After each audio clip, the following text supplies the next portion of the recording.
the Designing Hollywood podcast, brought to you by Martika Ibarra and the great, legendary Hollywood costume designer, Marilyn Vance. I am afforded the wonderful opportunity of co-hosting the show. If you are interested in the magic of Hollywood, the design of Hollywood, the clothes of Hollywood, watch the Designing Hollywood podcast, available wherever you get your podcasts from, or find the video version on the John Campea YouTube channel. That's right, the Designing Hollywood podcast. Why would you ever want to miss it? Especially if you love the movies. Observations with Margaret.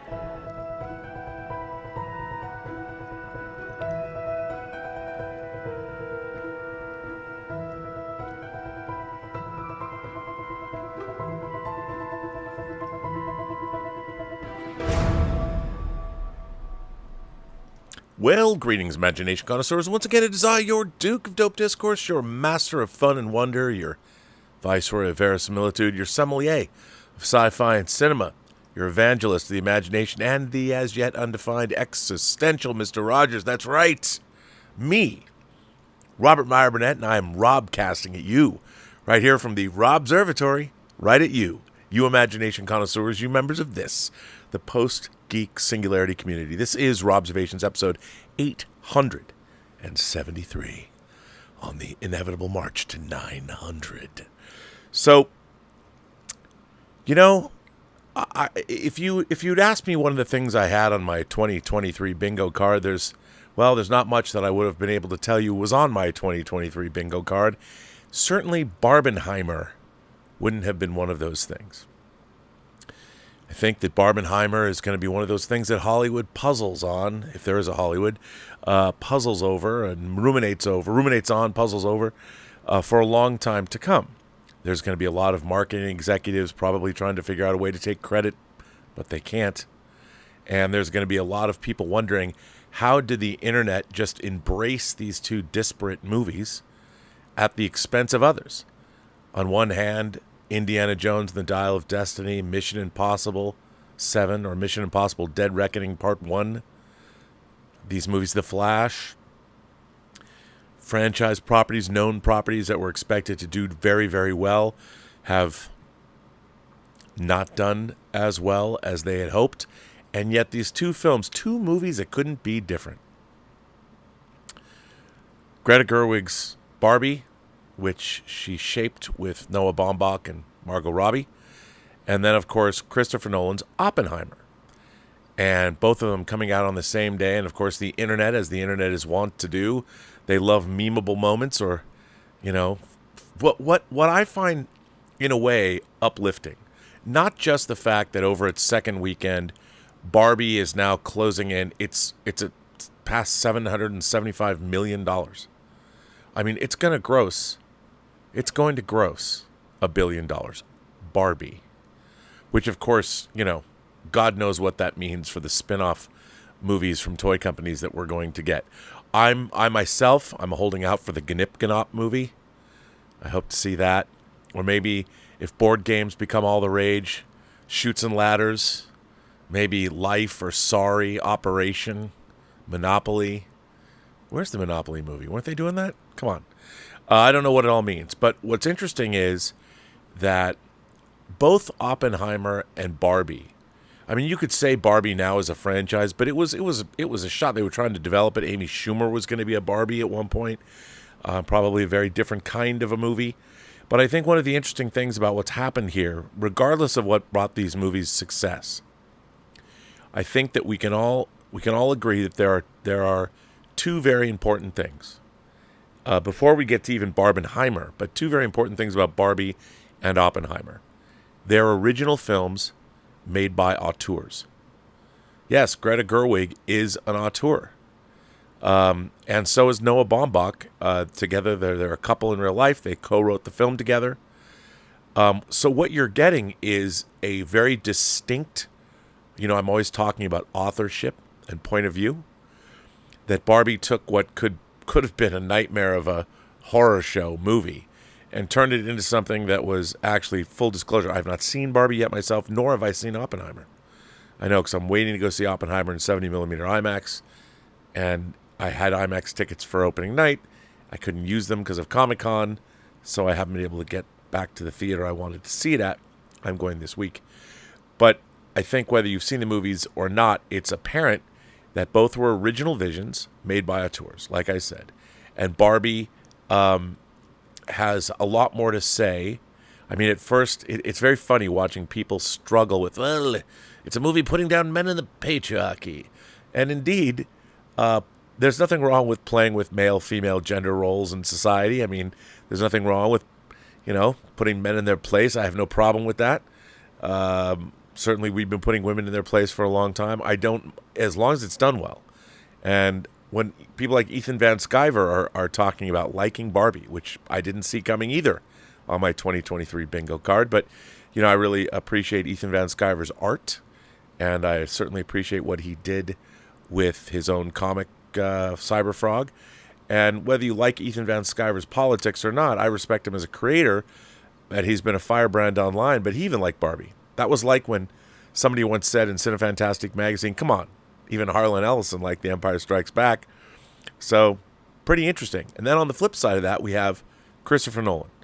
There are very few filmmakers, auteurists, that you use their names and people know what you're talking about. I would say Quentin Tarantino is one, Martin Scorsese is one, Christopher Nolan is one, maybe David Fincher is one. You know that you might not know. I mean, if you look at Christopher Nolan's output, he started making 2 really acclaimed indie films, Following, which not many people know, but then he made, of course, Memento, and then he was hired based on the strength of that to go to Warner Brothers and make a remake of Insomnia, and then he made The Prestige, and of course the 3 Batman films, and within that time he also was able to make Inception, which is my favorite Nolan movie. He made Interstellar, he made Dunkirk, now he's made Oppenheimer. People know what they're getting from Christopher Nolan. And Greta Gerwig, maybe not so much. They might not even know what Greta Gerwig has made, although I think now no one will forget that she made Barbie, and people are going to go look into her back catalog, look at more of the films of her oeuvre. But I think what was really interesting here is the internet, the idea of a Barbie movie and an Oppenheimer movie. One sort of represents Barbie's sort of in a way, the Americana of a simpler time, 50s Americana. Barbie, when Barbie was created, gender roles were pretty specific. Girls grew up playing with Barbies, still dreaming of handsome princes. And then Oppenheimer, Robert Oppenheimer, was the man who brought us into the nuclear age. And since then, we've had the threat of exterminating ourselves. So we go from middle-class Americana to the destruction of humanity in a weekend. There's so many reasons why the internet seized on Barbie and Oppenheimer as a thing to celebrate an event. And if nothing else, that tells you something about the internet. And by the way, this has been a worldwide phenom. It's not just in America. Both movies are doing. Who would have thought a movie about Oppenheimer is closing in on $1 billion? I mean, pardon me, $500 million, and Barbie's closing in on $1 billion. Amazing, truly amazing, and fun and uplifting. And people are going to the movies. I mean, people were dressing up twice in a day to go see these 2 different films. And in a way, the idea that the audience that goes to see Barbie would also go to see Oppenheimer, really, I mean, it makes me feel pretty damn good about humanity, despite all the other craziness. The war drums are beating over in North Korea or in China, and of course, maybe World War III is going to break out in Europe. But when Barbenheimer comes along, there's something about the way that we can embrace these things. It does. I am a fan of man. I'm a fan of man, like the devil and Devil's Advocate. But I'm a humanist. I got my nose down to the grindstone. But I loved seeing this happen. And I think, in a way, ultimately, whatever caused Barbenheimer to occur, at the end of the day, in this day and age, in our franchise-soaked world, we had 2 different studios. Universal poached Christopher Nolan, swooped in, took him away when Warner Brothers let him down with the day and date release with Tenet, and they were able to make that. Universal made Oppenheimer. And then you had Warner Brothers Nolan's former studio, making Barbie with Greta Gerwig. All the way around, it shows that Hollywood as a business can really work. But most of all, originality saves the day. When Ethan Hunt is saving the world, but he still can't save the box office, even though he did last summer. Indiana Jones comes out on his final adventure, and the Dial of Destiny just barely makes what it costs to make. If that, certainly is not going to cover its marketing costs. That gives me no pleasure to say. I'm a huge Indiana Jones fan. I mean, who isn't? The Flash, a big superhero movie that I quite enjoyed, still didn't work with audiences for whatever reason. It shows that our franchises or franchise picture making, despite what they're saying over at Paramount, we're going to concentrate on franchises, they said weeks ago. Remember, that was from the man who directed Norbert, but that's okay, because he's been doing a good job running Paramount. Paramount has been doing well, and I'd like to see, apparently, Beverly Hills Cop Axel Foley, or as I like to say, Beverly Hills Cop AF, is apparently a banger. Hopefully it'll come out and do some big business. I would love to see. I loved Dolomite Is My Name. So Axel Foley, Achwell Foley is here to see her. He's an old acquaintance of all of ours. And maybe Axel Foley as a franchise picture, the fourth in the franchise, will come out and be successful. But this all got me thinking about our franchises. And the reason we have franchises is because they're beloved. The first film came out. I mean, remember, every franchise started with a single movie no one knew was going to be a franchise. That's the funny thing. All Hollywood wants to live off their franchises, but somebody had to roll the dice the first time. And that first film is what spawned a franchise. It's like people that think they can make cult movies, like the Rocky Horror Picture Show. Like when they tried to make Shock Treatment, look what happened there. You can't make a cult movie. A cult movie just happens. Just like Barbenheimer. Well, how can we make that happen again? You can't. Let me nip that one in the bud. You can't. You can't happen again. It was something the internet bequeathed. The internet made it happen. Culture made it happen. Fans made it happen. People made it happen. Multi-generations of people embraced it. The idea of Barbenheimer, after all, put a smile on everyone's face. You cannot duplicate that. You can study it. You can want it to happen again. It never will. So don't try. But as many people probably will, you can't do it again. Unless, of course, maybe you give us two very disparate, unique films from Auteurs directors. We might. Maybe. But I don't think so. There's just something about Barbenheimer and the idea of pink nuclear fireballs that really were kind of irresistible. Driving away from the apocalypse in a pink Corvette convertible. Who doesn't want to do that? Everybody wants to do that. But it got me thinking about franchises and the idea that, yes, a franchise has to have a first good movie. And I was thinking, okay, Mission Impossible began in 1996. We're getting Dead Reckoning, the seventh in the franchise. Indiana Jones and the Dial of Destiny began in 1981. And here in 2023, we get another, alas, the final Indiana Jones film. And I've always said on this channel, one of my Burnett axioms is that pop culture has a half-life of 20 years. Once you go past 20 years, the half-life of anything, the popularity of anything wanes, gets cut in half. And I think for most pop culture, that's exactly what happens. And yet, Hollywood is very risk-averse. And look what happens. When something like Barbenheimer happens, everyone's like, hopefully, the lesson is, let's roll the dice. Or not. I mean, the thing about Barbie is you're rolling the dice on Barbie, which to me is like rolling 2 dice or 4 dice. I mean, that was not by any stretch of the imagination a slam dunk. I don't know if anyone thought it was going to be, but if they did, God bless them.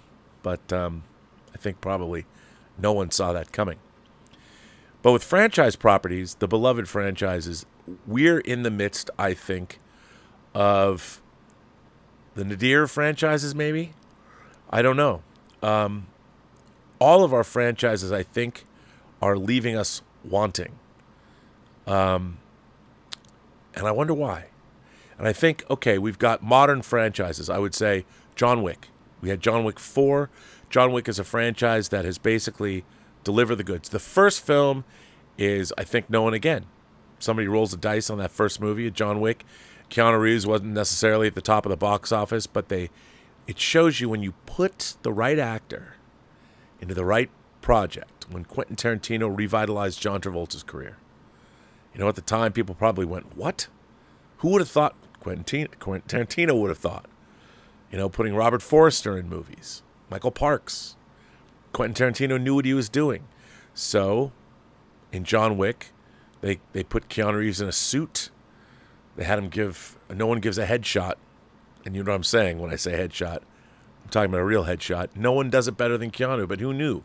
They made him the Baba Yaga, the most fearsome assassin in the world that really just wanted to settle down with his wife. His wife dies of cancer. She gives him a dog. And then the wrong guys mess with him. Gen Z don't know, or millennials, don't know who he is, don't know who the Baba Yaga is, and it goes from there. Now we have 4 films. Each one maybe better than the last. I still prefer the first. Either way, we're getting the Continental TV series in September, a spin-off show. It's truly a franchise. 4 movies and a TV series, I'd say that's a franchise. The Hunger Games, based on 3 books, 4 movies, you know, of course. The Hunger Games, Catching Fire, and Mockingjay, parts 1 and 2. Now we're getting the Ballad of Ice and Fire, the Song of Ice and Fire, but we're not. It's different. But we're getting a Hunger Games prequel, all about President Snow and Panem and where we wound up with the Hunger Games. Could be good. And again, I think the Hunger Games franchise, respectable, maybe not splitting Mockingjay into 1 or 2 movies, but still respectable franchises. Those franchises have yet to let us down. And also, they're not as expensive as other franchises. And they haven't been around 40 years or 30 years. Been around a lot less. 10 years, maybe 15, pushing 15. But their franchises still, they haven't passed the Burnett half-life of 20 years. That's when things go south. And but it got me thinking, what about franchises? I mean, we are certainly judging by the internet and judging by my franchises that I've loved.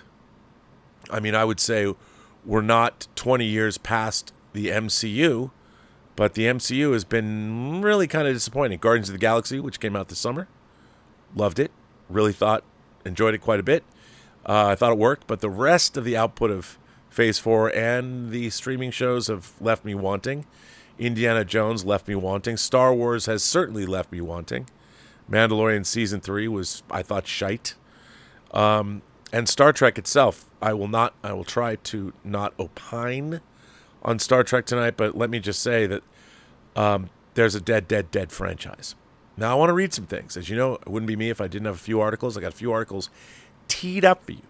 But the first I want to read it's a little snippet about Jim Jarmusch, one of our quirkiest filmmakers, indie darling. Yeah, he might have made a zombie movie, but movies like Down by Law, if you haven't seen a Jim Jarmusch movie, not for everybody.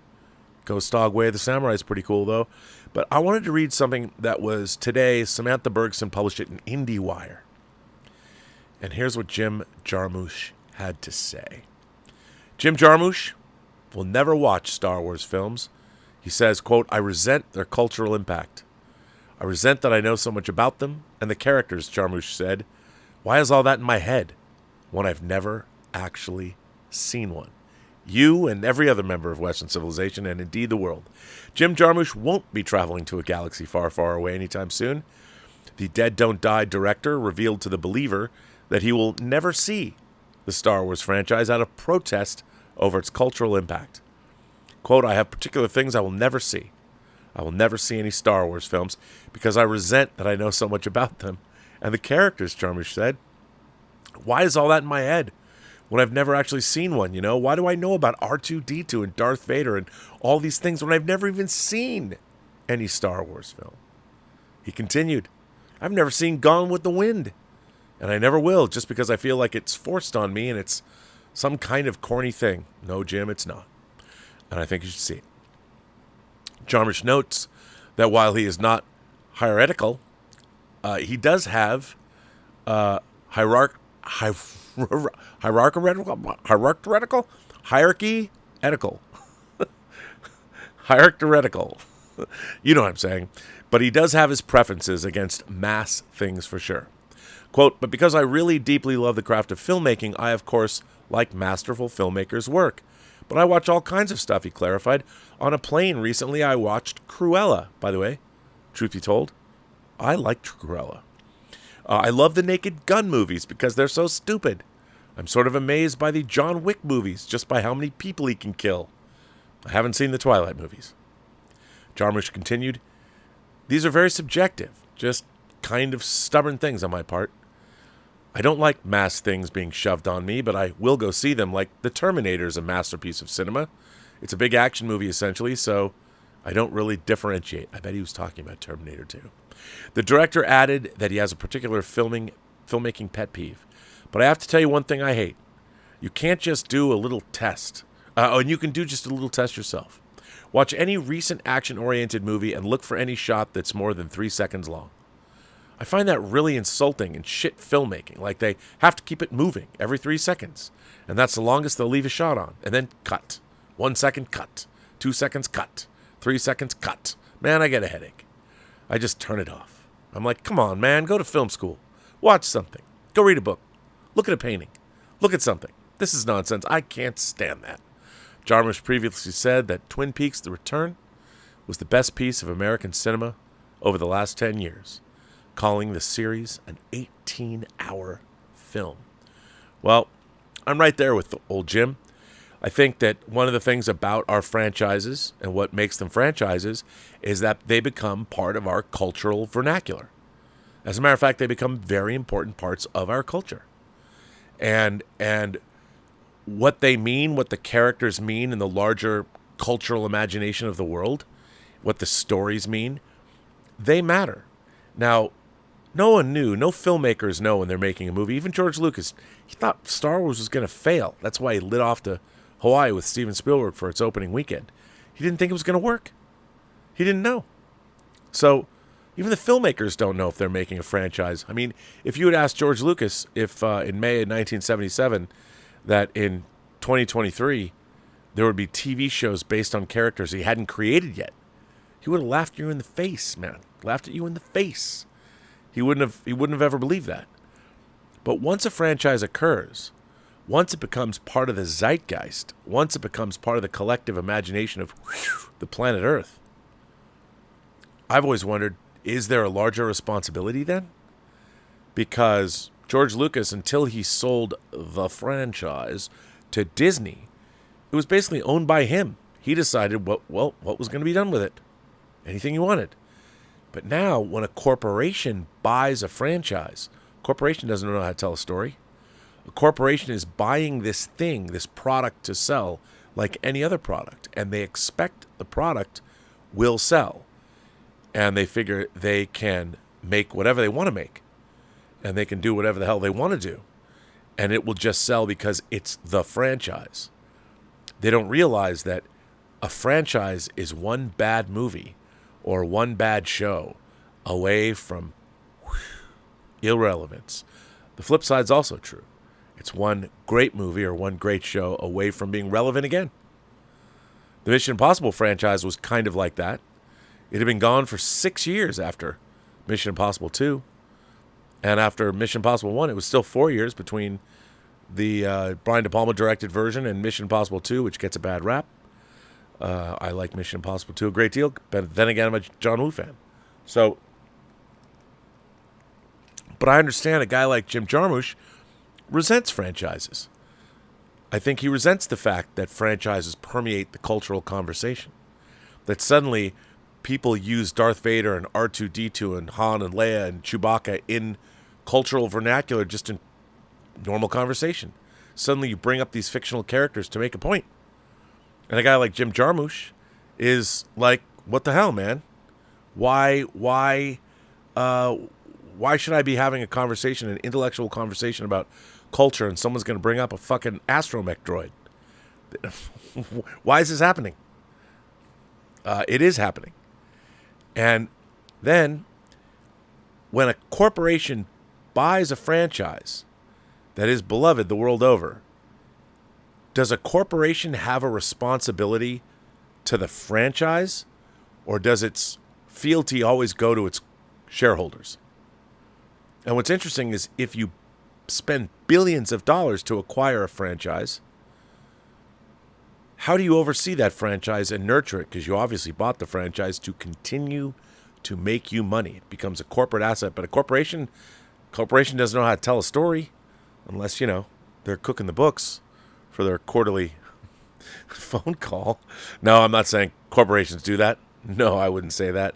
But that's the thing. I mean, how does a corporation nurture a franchise? Now, I want to read another article. And this, actually, I had a couple of articles that I want to read. This is sort of interesting. As you know me, I like to dig up in the internet and find stuff. This thing that I want to read here is from Pop Junctions, which I don't know, but because this was published on January 15th, 2014 by Henry Jenkins. Rethinking the Value of Entertainment Franchises, an interview with Derek Johnson, Part 1. And let me just give you a little brief what this is. This is another in a series of interviews with the authors whose books have been published as part of the Post-Millennial Pop book series, which Karen Tongson and I edit for New York University Press. I've followed the career of Derek Johnson since he was he was an entering master's student. We were foolish enough to have rejected Derek when he applied to be a part of one of the first classes accepted into the MIT Comparative Media Studies program, and it is not a mistake I would like to make again, because I now see Johnson as one of the most impressive cultural scholars of his generation. So that's who this dude is. Now let me just zip forward, and this is the interview that was done with Derek Johnson. I'll just read a little of it. As you note, the concept of media franchises involves a migration to the media industries of market logics from other business sectors. What can you tell us about how the concept of media franchises emerged, and what do you see as the implications of using the same concept to discuss the production of McDonald's, Mr. Goodwrench, and Chicken Delight, and of Star Trek or Battlestar Galactica? Here's our man Derek, who they rejected from MIT first. There's at least two levels at which I think it's important for us to draw this connection between the production of entertainment and these kind of business formats often used in the retail sector. At the most basic economic level, a franchise is a business arrangement where one party extends to another party the right to use some kind of idea or intellectual property in a new market. In the mid-20th century, McDonald's and other franchisors increasingly looked to sign a bunch of independent franchises across the country and later the world to extend the corporate footprint with little risk and investment, since the financial burden for operating those new locations fell on the franchisee, who actually paid the franchisor for a fee for this right. This is a very similar arrangement to what we see with media licensing. Film rights holders, for example, extending production responsibilities for video games or comic book tie-ins to third parties who absorb the production costs and the risks. Of course, media licensing is a practice with a long history predating the post-World War II franchise boom. So I'm not claiming that this kind of arrangement was fully inspired by McDonald's and the like, but I think it's an important connection to draw because there's a large literature in organizational communication, business, and other non-media fields that have reflected on the social dynamics of franchising structures. Retail franchisors and franchisees have not always worked in unison.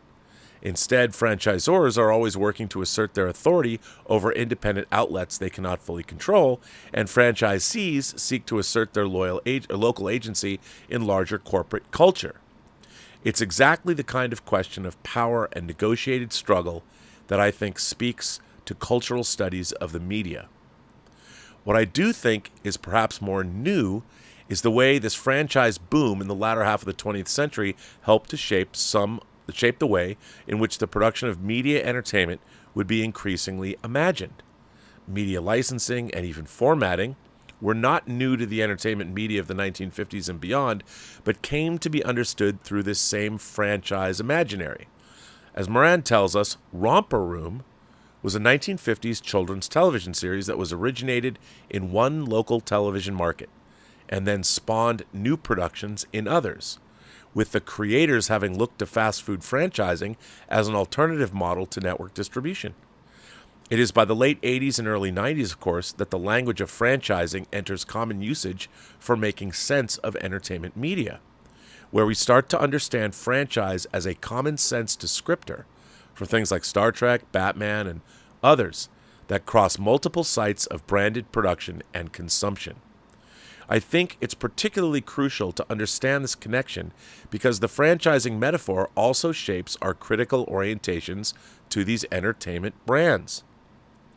Calling something a franchise is not a neutral declaration. It prompts us to think about the media in the same terms that we think about McDonald's. There is a recognition of the industrial basis for that culture and its hyper-commercial, systemic mode of multiplication and maintenance over time. Often that comes with an implied critique as well, where acknowledging something as a franchise product suggests that its existence is based on market calculation more than creative expression. When I first offered franchising as a site of analysis at a conference many years back, one colleague advised me to come up with a different term because of the very economically determined delegitimizing connotations it had. The link between McDonald's and media and franchising, therefore, is one that makes cultural production meaningful, and it does so in ways that are not always flattering and make it a source of tension and struggle for those involved or invested in that production. My interest was not to take the economic determination implied by franchising for granted, but to think about how those implicated in and by that term work to negotiate those meanings. And then they ask, you argue that franchises are not self-propagating phenomenon, so where does agency lie in our discussion of franchises? In the people who do the work of that propagation. I consider franchises not as produced by corporations who own the rights to media properties, but also all the other shareholders who seek to get something out of the work by expanding production and making more of that cultural product. This could be the producers hired by major media conglomerates to take the reins of a particular franchise, author figures like Ron Moore, Battlestar Galactica, or J.J. Abrams, the recent Star Trek films, or the long line of different comic book authors and editors hired by Marvel or DC to be steward of their ongoing superhero narratives. Despite whatever authorship and genius we might recognize in these folks, they are still for-hire workers with only a very bounded and limited, often contractually temporary, claim to authority in the franchise. The site of agency could also lie in the less visible, below-the-line labor of production designers, musicians, and technicians who are asked to recognize the vast histories and networks of collaboration surrounding a franchise in the course of their work.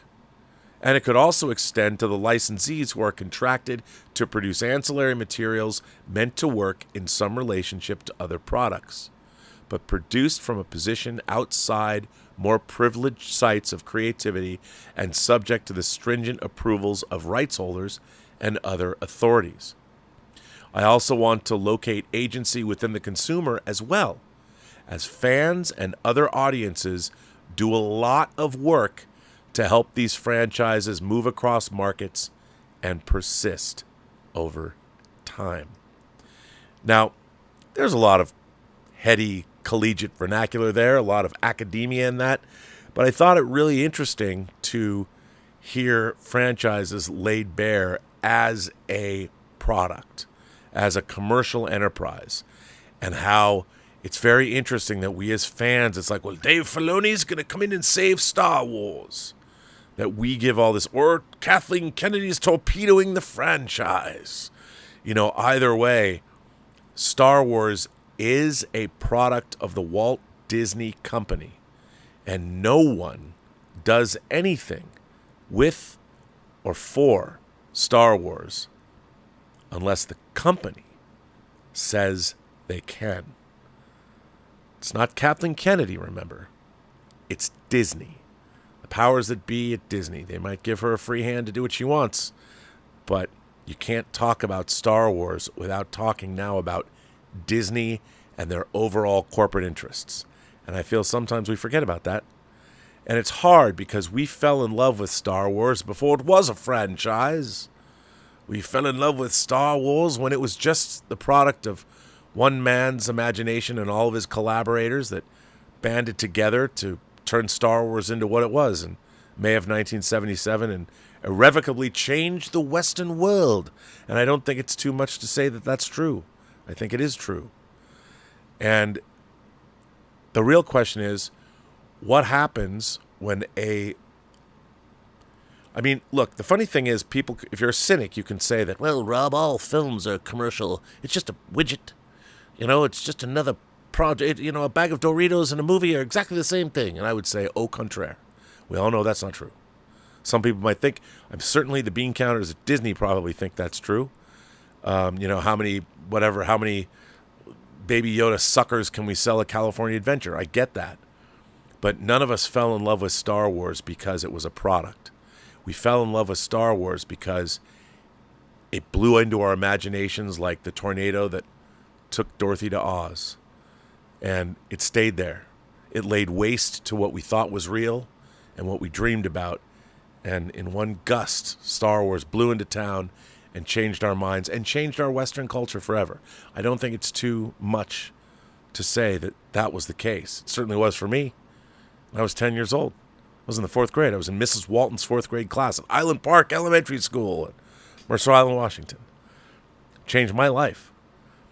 But now what happens when this flight of fancy, this thing, this story and these characters colonize your imagination and never leave? I mean, you know, I'm half a century older. And I'm still thinking about Star Wars. I get a 6-scale snowspeeder from Jazz Inc. dioramas, and I'm like, yes. And I first saw a snowspeeder in 1980. But, you know, I wanted to point something out. One of the things about Star Wars as a franchise, if you think about it, when it started, we hadn't seen any of that shit. I hadn't seen a blockade runner. I hadn't seen a Star Destroyer. I hadn't seen the Millennium Falcon, X-Wings, TIE Fighters, Astromech droids, Sand People, Jawas, Mos Eisley, those 2 chicks in the bar with the long cigarettes. Who's that hot young thing who just walked in with the droids? I mean, I'd seen those chicks before. I don't know. You know, it was all new. And everything in it, you know, was utilitarian and new. What was a mouse droid doing? You never know. What? What was it saying? R2 knew. I mean, it was it blew my mind. Empire Strikes Back comes out. I mean, Imperial probe droids, Wampas, Yoda, Snowspeeders, AT-AT, AT-STs, the Executor, Super Star Destroyer, the Emperor himself. It was all fucking new. And you're like, oh my God. You know where it all started to go wrong? Jedi. And I'm no fan of Jedi. You've heard it before. What did Jedi give you? Where's the new hero starship? Well, Rob, what about the B-Wings and the A-Wings? Well, what did they do? Our heroes didn't fly them. B-Wings were fucking badass. And the A-Wing, people are going to be like, come on, Rob, it took out the Executor, you know? Okay, it was a mistake. It was a kamikaze run. It was because that guy, it was a lucky shot. I know we still got A-Wings and B-Wings, but they didn't get hero status. You could say the Tidarium shuttle, maybe. We got a little bit of the Millennium Falcon. We didn't get stuff new, though. We didn't get Snowspeeders fighting walkers. We got a half-built Death Star that you'd seen defeated already. So, in my mind, by Jedi, the 6th year of this franchise, it was already in decline. It was already in decline. We didn't get, what they did give us was Jabba's menagerie. The sail barge was cool. Jabba was cool. It was cool. We'd never seen that before. But not cool enough. They didn't give us hero starships. I mean, when you meet a Snowspeeder in Empire, what happens? Think about when it's Rogue 2. You know, Luke and Han have been lost in the snowy wastes of Hoth. Cuts to a beautiful day. Broken clouds in the blue sky. Dun dun dun dun dun dun dun dun dun dun dun dun dun dun dun. Point of view shot. Fucking awesome. You're like, what is this? Great piece of the Snowspeeder has a theme, man. And you're watching it and you're going, whoa. And then it finds Luke and Han. The first time you see a Snowspeeder, not piloted by Luke or Han, but it's a hero ship. It finds Luke and Han. It does something heroic. This cool, like, little snubby, kind of looks like a moth with guns on the front of it. immediately. And then, of course, what happens? Everybody goes to battle. Right now, I feel I can take on the whole empire myself. You know, that's poor old Dak. You know, that didn't last long, buddy. R.I.P. Dak. But the point is, you got something new. And it was given to you. And a franchise continued to make your imagination soar. With Jedi, for me, as I got older, I started out when I was 10. I was 16 when Jedi came out. Bummed me out. I thought I was a know-it-all teenager. By 16, I knew everything. And, you know, I could be disaffected. What did I get that was new? I didn't get a hero starship doing hero things. I didn't get a snowspeeder that I immediately wanted. Yeah, I built models of a B-Wing, and eventually Kenner made a B-Wing and an A-Wing, and it's fine, but not until droids did I get an A-Wing. But whatever, it doesn't matter. But the A-Wing and the B-Wing didn't do anything. Our heroes didn't fly them, so who cares? You know, you wanted them to be cool. You wanted Weequay to be cool. What did Weequay do? Anyway, I digress. I have another article I want to read about Star Wars. And this article comes to us from the Air and Space Museum. From December 19th, 2019, Margaret Whitecamp. Or is it Whitecamp? And this comes to us from the airandspace.si.edu. So many things come in threes, even Star Wars trilogies. 3 sets of 3 sequential space science fiction films. The original trilogy, Star Wars New Hope. Let's just call it Star Wars, please. Star Wars, The Empire Strikes Back, and Return of the Jedi. The prequel trilogy, The Phantom Menace, Attack of the Clones, and Revenge of the Sith. And the newest trilogy, The Force Awakens, The Last Jedi, and The Rise of Skywalker. So in honor of all those threes, here are 3 ways that Star Wars changed the entertainment business. First, in the late 1970s, Star Wars revived the marketplace for space science fiction as a genre. Space adventures had found wide audiences in the 1930s through characters such as Buck Rogers and Flash Gordon that began in short stories or comic strips and developed through movie serials and radio programs. The toys from Buck Rogers even have a holiday story of their own. But by the 1950s, space science fiction appeared mostly in alien monster movies or as children's television programming that was cheaply produced and melodramatic. The unexpected success of the first Star Wars movie in 1977 inspired other production houses to rediscover space adventures as a bankable genre. For instance, the planned television series Star Trek Phase 2 was revamped and greenlit as Star Trek The Motion Picture. The success of science fiction and fantasy movies in the 1980s and beyond owes much to Star Wars. Second, in addition to reviving the genre, Star Wars fundamentally changed how licensed toys and memorabilia were created and marketed. After Star Wars creator George Lucas initially had trouble finding a manufacturer for toys associated with the movie, the Kenner Products Toy Company signed on. Their 3 3/4-inch action figures, created to be small and affordable, became a runaway success. In fact, Kenner became overwhelmed by the demand. In a true story that has become legend in toy marketing, Kenner actually dealt with a Christmas-time shortage of action figures in 1977 by selling the early bird certificate packages through toy stores. The mail-in rain check entitled the bearer to action figures that would not be available until the spring of '78. The package also included a cardboard display for all 12 characters, encouraging buyers to order complete sets. This is an R2-D2 action figure issued for The Empire Strikes Back. Was it though? That doesn't look like it's vintage. I don't recognize the top of that astromech droid. Kenner's Star Wars action figures gave new direction to the consumer desire to collect multiple toys. Each figure came attached to a card back that included the names and accompanying photos of all figures available for purchase. Storage or carrying cases included labels for the individual slots, encouraging children to match the right playthings and collect them all. Star Wars Toys did not invent the idea of buying toy sets, but many other manufacturers later imitated their successful marketing scheme of emphasizing set completeness. Third, Star Wars introduced the concept of toys as collectibles, not just as children's trinkets.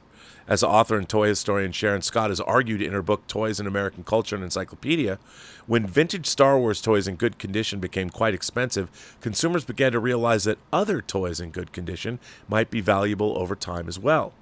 From the 1980s onward, it became common for Americans to purchase toys and keep them for collectible purposes. Beanie Babies and other toys that were marketed with the appeal of being collectible owe part of their appeal to Star Wars.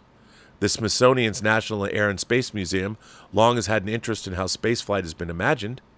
The Star Wars The Magic of Myth exhibition in 1999 was immensely popular and survives online. SpaceX founder Elon Musk even named his Falcon series of launch vehicles after the Millennium Falcon. So if you watch one of the movies or purchase any merchandise this holiday season, remember how Star Wars not only helped to influence real spaceflight, but also shaped business and economics. We all know that, but it's interesting to see people quantify that in articles for the Air and Space Museum at the Smithsonian. So, really kind of interesting when you think about it. Now, here's what I find dangerous, strange, odd. I think franchises are a fickle mistress. And it's very, very interesting because I think that what has been lost, certainly in the MCU, I'll flat out say it, I love the 23 movies of the Infinity Saga. Love them. Some are better than others. But even Captain Marvel, pretty good movie. I enjoyed it. As somebody who grew up watching all different kinds of science fiction movies, I really enjoyed it. Was it the Kree-Skrull thing that I imagined from the comics? No. But I did enjoy what was going on. It wasn't the greatest movie in the world. You know, maybe Brie Larson was miscast, but I didn't hate her. And it didn't bother me that Nick Fury lost his eye to a flirkin. I didn't care. I was still enjoying the whole thing. But I think that the way that the MCU was handled from 2008 to 2019, incredible. There was a plan. Everything was working, even when things weren't working as well as you might have wanted to. I mean, the fact that they even let auteurs like Shane Black made a Shane Black movie in Iron Man 3. I would never have seen that coming. James Gunn, auteurist vision in Guardians of the Galaxy. Even the Russo brothers were kind of given free rein, and they earned their rights to make Infinity War and Endgame. It's a very interesting franchise. And while I enjoy the idea of it, it's amazing to me that after Spider-Man Far From Home, and many people have opined on this, so I'm not going to... I've never seen a franchise sort of become as derailed as the MCU has become. And I don't know if I can really offer... I honestly don't know if it's because the MCU should have been over with the Infinity Saga. Maybe. It might have been more interesting if they rebooted and leaned into the Fantastic Four and the cosmic nature of the universe. Maybe that would have worked better. I don't know. All I know is that Phase 4 does not work. It doesn't work the way, and whether you want to... I'm not here to analyze why the MCU's Phase 4 and now Phase 5 doesn't really work anymore. There's no narrative thrust. There's no excitement. And I still like the idea of it. I'll always tune in and watch things. Even the scripts I read for Secret Invasion, as different as it was from the show or from the comics, the scripts I read were very different from the show that was made. So I really don't think... I think that the MCU is completely suffering a lack of vision. The trailer for Loki Season 2 dropped today, and I'm like, where is this taking place? I felt that way about the first Loki series. I'm like, what universe is this in? Because this bears little resemblance to the universe of Marvel Phases 1, 2, and 3. But that's okay. Thor, Love and Thunder, Quantum Mania, what's going on? I don't think anyone knows. There's no cohesive vision anymore, which is strange because Kevin Feige's still there. Maybe the same is true Indiana Jones and the Dial of Destiny. I'm watching this, I'm going, what's happening here? Is it old age? Why are these franchises not working? I mean, what's really interesting to me, I think that there's a thought at the corporate level that if you just make a new, like these franchises are impervious to criticism of somehow, that it's the franchise, if we make one of these things, people will show up. I think the opposite is true. I think if a corporation buys a franchise, they have a now... If you've spent $4 billion of your company's money and you're buying one thing... Star Wars is really one thing. You can say it's a whole universe. It's really not, though. Star Wars is whatever you choose to be selling at that time. It's one product every 3 years. or now it's a couple of shows. So it's not like loaves of bread that are on the supermarket shelves every day. It's you have one product that you've got to make the best it can be.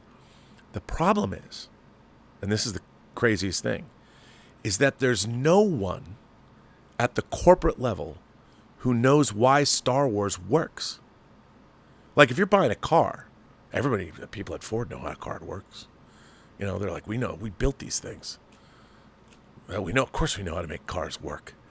But the people that run the studios, like they don't know why Star Wars has endured for as long as it has. And so what they do is they hire people that they hope might. I mean, even Kathleen Kennedy, it's not like she was some Star Wars guru. I mean, she's a movie producer. Her job was to facilitate the work of smart, visionary directors. She's worked with a lot of great directors. And what does she do? She makes sure that they have everything that they need in order to achieve their visions. She's not there to tell them if their visions are good or bad. She can offer her opinion. But what a great producer does is give all those people, all of the directors that she's producing for, whatever they need to achieve those visions. That's her job. And she's really good at her job. Now, she was made president of Lucasfilm, but why anybody would expect more than that? She tried to make some interesting hires, but I don't want to get into it. I'm a big admirer of Kathleen Kennedy. You know, I mean, the woman started out, her first full producing credit was E.T. in 1982, 41 years ago. Not bad. You know, and all the people that disparage her are doing her a great disservice. She's one of the most celebrated, decorated producers in all of Hollywood history. But again, I mean, handpicked by George Lucas because she worked with him, knew her husband, Frank Marshall. They're all part of the same family. But even George Lucas doesn't even understand Star Wars. So why would he expect Kathleen Kennedy to? Why would anybody? But the point is that the corporations that own these franchises do not know why they became the franchises they became. They can read spreadsheets. They can read reports. They can read all kinds of marketing proposals and this, that, and the other. But there's no one at the corporate level because they don't think that way. They're not supposed to. So this idea that Hollywood, that a studio, that a corporation would bank on franchises in order to make their money, because as we all know, a franchise is one bad movie away from running aground, or one lame TV show from running aground. Or in the case of Marvel, a lot of lame TV shows and a lot of, let's not call them lame, let's call them disappointing. Because the people that were making them were not hired because of their abilities, first and foremost, which is the problem that's plagued the making of these things. Hollywood has been derailed by their hiring practices. It must go back to being a meritocracy. It has to. There's too much money involved, and there's people that have to know what they're doing. And whether I'm unpopular for saying that, this is why our franchises aren't working. The people that are hired to make them, to carry them out, do not know what they're doing. Not as well as certain other people. And I understand. I want new visions as much as the next person. But if you want new storytellers and different kinds of stories being told, give those people the opportunity to tell their stories in the milieu they want to. Otherwise, you're not going to get a great result. How do we know that? Proof's in the pudding. Across the film business, we are seeing incompetence at a level that we haven't seen across the board in production. I've certainly never seen it. And there's a reason for it. And I think we all know what that reason is. And the reason is the people that are making stuff, that are hired to make things, on one hand, everybody wants to give everybody a shot, which I admire. The problem is there's a lot of unqualified people out there making shows or movies. And everybody in the industry knows it, and everybody in the industry has stories about it. And a lot of people have spent a lot of money trying to clean up the incompetence and the sheer, well, let's face it, the inexperience of people that are being elevated to positions that they have no business being in. And look, whether people want to hear it or not, it's simply the truth, and the proof is in the pudding.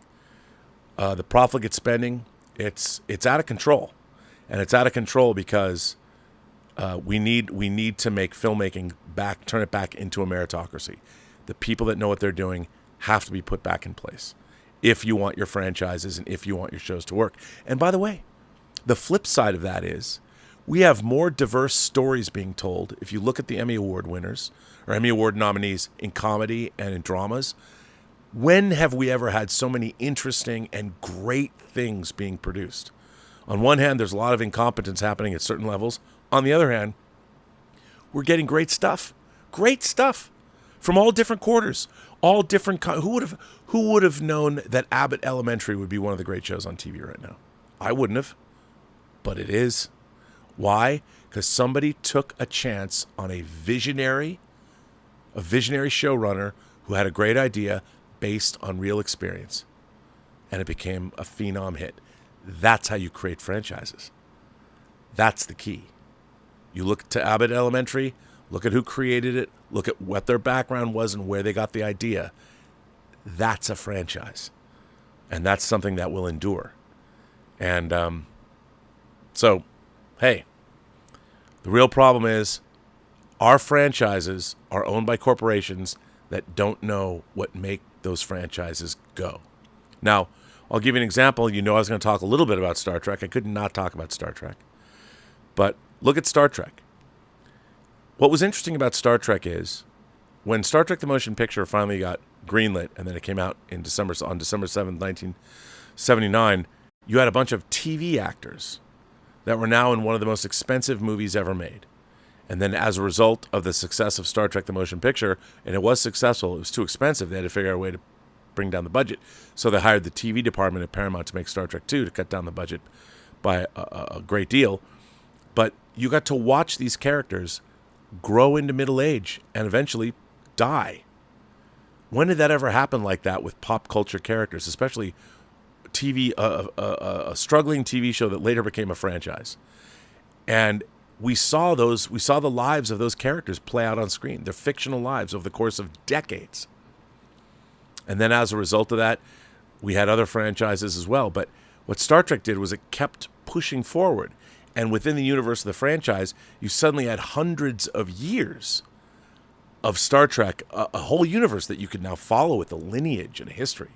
And then in 2009, the franchise, the death knell of Star Trek was when they're like, oh, it's a franchise now. We need to go back because the people at Paramount, at the corporate level, they didn't know who Jean-Luc Picard was, Data, Worf, Cisco, Odo, Captain Janeway. All they knew was Kirk, Spock, and McCoy. That's the pop culture memory of good or bad. Some people know Picard and the Next Generation crew, but it goes back to Kirk, Spock, and McCoy. What do they do? Rather than what the Star Trek franchise was doing, moving forward or even going back, but moving forward and creating a history, they're like, nah, fuck that. We're going to bring back Kirk, Spock, and McCoy. These beloved characters that we saw start out as young people, grow old, and die. Let's bring them back because that's all the corporation knew. And they've never achieved the success that they hoped to. Never. Star Trek 09, a movie after it cost $175 million of marketing. They marketed the fuck out of that movie. It didn't make $500 million. Didn't do it.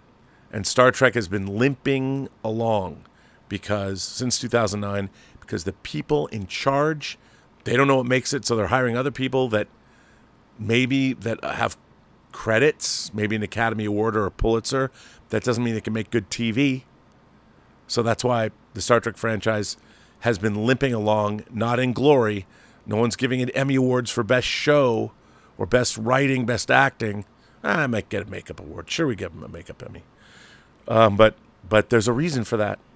Because the people and then the new franchises have nothing to do with the corporations. They're made within the framework of corporations. But that's because people are hired to do, they're taking a chance on an original property. Hunger Games, Suzanne Collins' book, Stephen King sings its praises in Entertainment Weekly, and suddenly I was reading it. I'm like, this is fucking cool. You know, they go out and they find the perfect, they find J-Law, and they make her the perfect Katniss Everdeen. We're off to the races. Keanu Reeves, who would have thought to put Keanu Reeves in John Wick, but they did. Franchise. You know, not because corporations knew, but because filmmakers knew. People had an individual vision to make it happen. So, How can we make our franchises, do our franchises deserve to continue to live on? Are they stunting growth? Let's go back to Barbenheimer. Barbenheimer, they might have, I mean, I don't know. I don't know if we can keep watching Oppenheimer movies until Oppenheimer maybe gets in a DeLorean and at 88 gigawatts, whatever, 88 point whatever, and go into the future. We're never going to see that. And you're never going to see Barbenheimer happen again.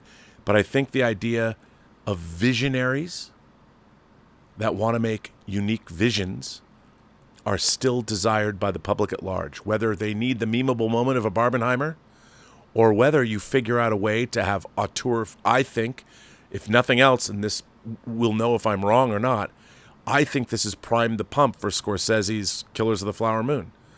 The story about what happened with the Osage Indians when they discovered oil on their property and how the FBI, the dawn of the FBI, is part of this story. And I think, boy, they must be stoked they've got it coming out because there's not much between now and the end of the year. I'm looking forward to Dune 2. Dune's now a franchise. It was before, but they never made a movie of it. But now it's a franchise. Let's hope that he gets to make Dune Messiah. But the real question is, do we want them? Do we need them? Are they still relevant? And what happens when corporations take franchises that have permeated the pop culture imagination of the world and they fuck them up, which they do all the time? I don't know. But you know what I do know? You guys have been firing in all kinds of craziness. And let's get into it. Let's see what you have to say.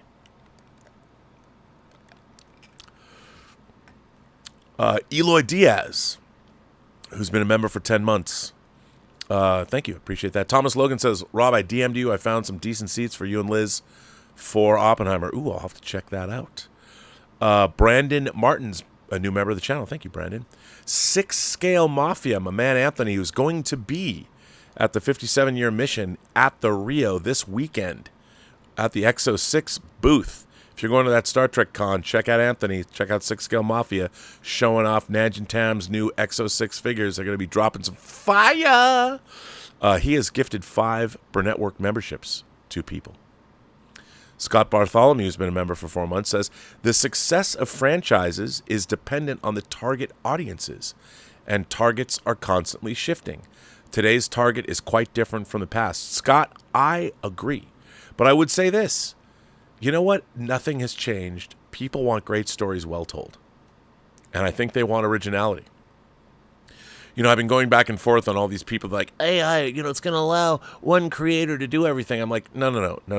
First of all, AI is not, it's a misnomer. There's no intelligence there, first of all. The singularity hasn't happened. The Kurzweil moment hasn't taken place. AI, people are like, we can make a whole movie. Look, find your favorite frame of whatever AI is generated. There's a bunch of trailers for AI trailers on the how all these photorealistic people, none of those people are real. All of their looks, the rooms they're in, the clothes they're wearing, the angles that are being duplicated, all of those are not original. They're all scrubbed from what already exists. And think about it. If that were a real movie, you'd have a costume designer who made those costume designs. You'd have a production designer who designed the room that they're in. You'd have a cinematographer pick the shot, the lens. So when people talk about, well, it's going to allow creators, somebody was trying to convince me, yeah, I can just take my favorite book and adapt it. I'm like, yeah, because that's so easy. It's so easy to adapt books. You're just going to take it and adapt. The first time somebody does that with their AI prompts, I'm just going to adapt my favorite book and make it exactly like the book. And when they've done exactly that with their AI generated everything, and they're going to play it back and they're going to be like, ooh, this kind of sucks. I mean, first of all, they'll be so self-satisfied with what they've done. And before they stop thinking, I'm a director now. Which, by the way, it's already coming. I can already see it from the people that are trying to convince me that AI is going to be great for filmmakers. I'm like, really? Is it? Is it really? We'll see. So, Scott, you're right. The target audiences always change. You know what doesn't change? Great stories well told. And I honestly believe that part of the reason that we like movies and things like that, drama, and why we get so involved, is because real people are playing those things. Now, that doesn't mean that The Last of Us as a video game was not compelling and completely enthralling and engrossing, because it was. But that's because you're watching a video game. You're watching CG people. Motion captured real people, yes, but there's still CG and all that. Brandon Martin says, do you think we'll ever get a period like in the 60s or 70s where young filmmakers flooded theaters with inspiring original work that set standards? Brandon, the problem with that is I would like to say yes. I would like to tell you, sir, Brandon, we will. But we won't, because movies are too expensive now. Look, I do think there's, if you want to see an example of it, Talk to Me. The horror film Talk to Me that's in theaters right now. A24 has another banger. I haven't seen it yet, but I've read a lot about it. It was two brothers that cut their teeth filmmaking on YouTube. And to me, I would have thought there would be 100 people like this right now, but these brothers worked together. They did some really great work on YouTube. They parlayed it into Talk to Me, and they've made something great. What's amazing, though, is where are all those filmmakers? Has TikTok, has YouTube, has it brought us 100 new visionary filmmakers that cut their teeth? No. And do you know why it hasn't? Because it's really, really hard. Great movie making is really, really hard. And that's why everybody thinks, even if you're sitting alone in a room and you've got AI, all the AI tools at your disposal, I'm going to make something that looks like Inception. Here's the thing. Christopher Nolan's a very learned man. It doesn't matter that you have the entirety of the Library of Alexandria at your fingertips through AI. If you're not smart and you're not well-rounded and you don't know the story you want to tell and you don't understand story structure and you don't understand dramatic theory or 10,000 other things, you're never going to make a great film. You need an education in order to tell a great story, to know what a great story is. So Brandon, we are going to continue. I think eventually you're going to see a lot of people making great movies, but the problem is you're not going to have many young maverick directors that are going to take the time it takes to make a great film. They don't want to put in the time. They don't want to put in the effort. It takes a very focused attention span in order to make a film. And I think the more we get like Talk to Me, the better off we are. Those are two brothers. To me, they're exactly the kind of filmmakers we need today. I want to see more of them.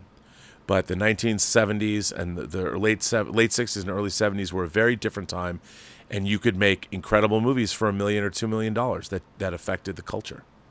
So, One Torrent 75 says, hello there. Hello there. Hey, that got an Emmy nomination. P.F. Dennis gifted 5 Burnetwork memberships. Why, thank you, P.F. Dennis. Ryan sent in a super chat, but his message was retracted. I don't know now. I want to know what he said. What did he say? Samara. Ooh, Samara, that's scary. Do you prefer Sadako or Samara? Samara said, there's also a... Samara. This is referring back to what I was saying the other day about... Okay, Samara says, there's also a second tape. It went down in the well. I also made a disgusting porno. Okay, I love this. Okay, Samara... This is referring back to my last stream, which was about cosmology and horror. And The Ring, go back, and if you want to listen to that Robservation, Samara's coming back from the dead. She's figured out a way to leave a tip. By the way, if you want to leave a tip, you can look down in the tips in the description. Tips are different than super chats. Samara says, there's also a second tape. When down in the well, I also made a disgusting porno. I call the viewer from a 900... I call the viewer from a 900 number to let them know they have 7 minutes to get off on it, or I come out of the TV and fuck them to death over 7 days. Yes, there will be maggots. Samara, that's actually appealing to me, and I would kind of like to see that movie, since you're bringing it up. Thank you for that. Very funny. Garfield's Bizarre Adventure says, Mobius is the only franchise humanity needs. It's the magnum opus of franchises. Alas, the world was not ready for it.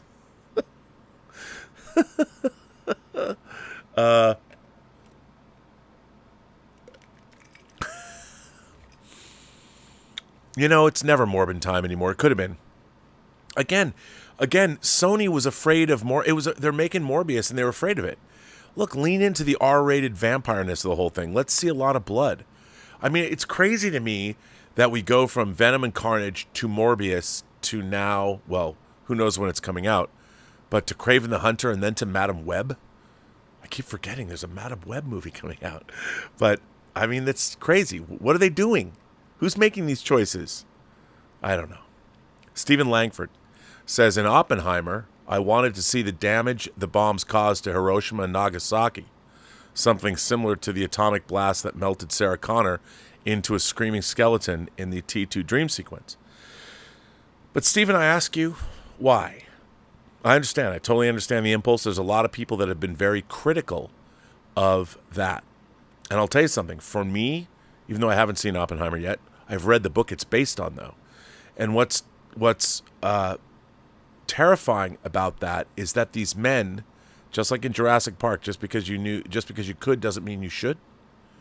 These men were creating this unbelievably terrible weapon in the middle of the desert in a place where the aftermath or the actual what they had wrought is not something they were going to have to deal with. And that's chilling.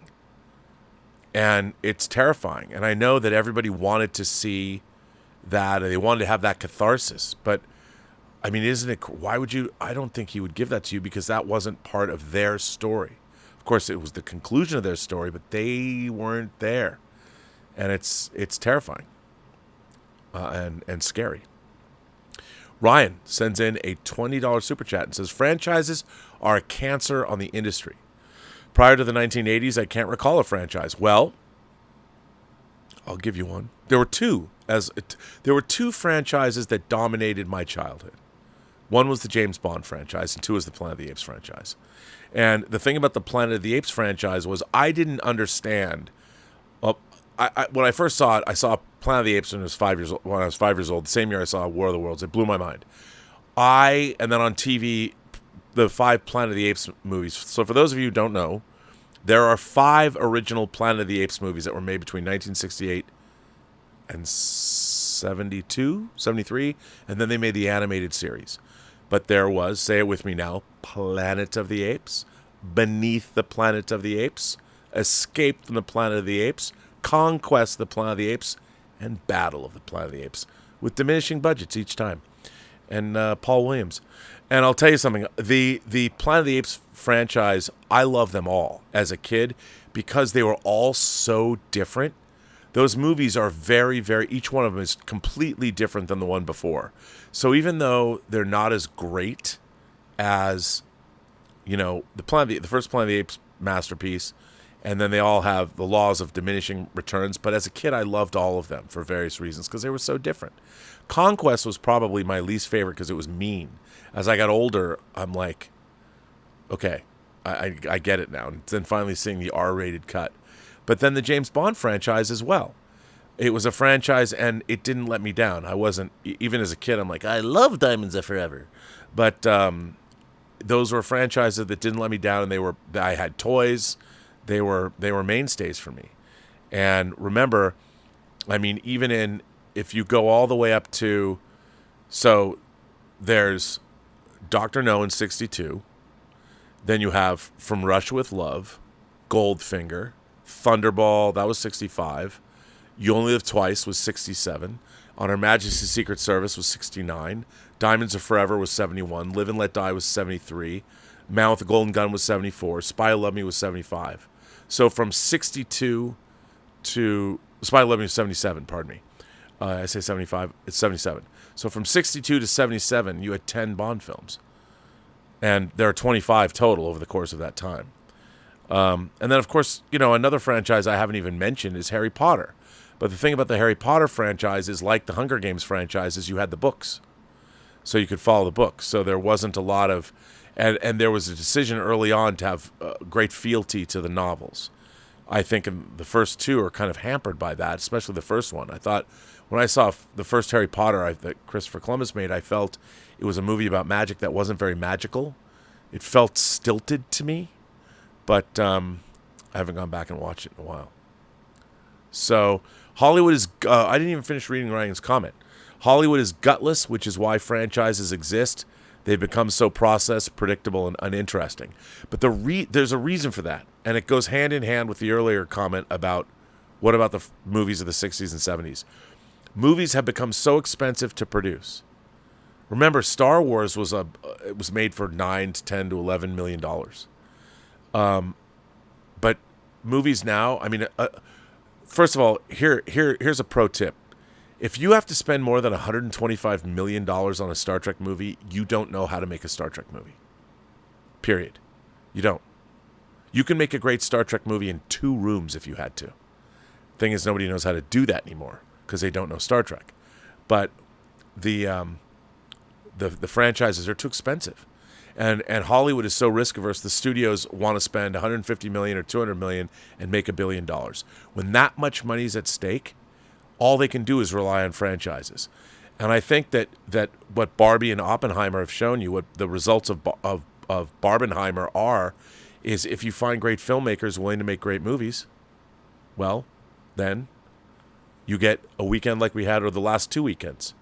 Original visions can work. It's just the studios. There's nobody at the studios that knows which original visions they should make. And that's the real hard part. And that's what really kind of sucks about the business. You know, there's still visionary producers out there, like people like Roy Lee. You know, he's making low-budget films, but he found Barbarian. You know, he has a movie that's, I don't know if it actually went into production before the strike, called Companion. Look out for don't sleep on well, it's kind of an AI movie called Companion. And when you watch Companion, notice one location in and around a house.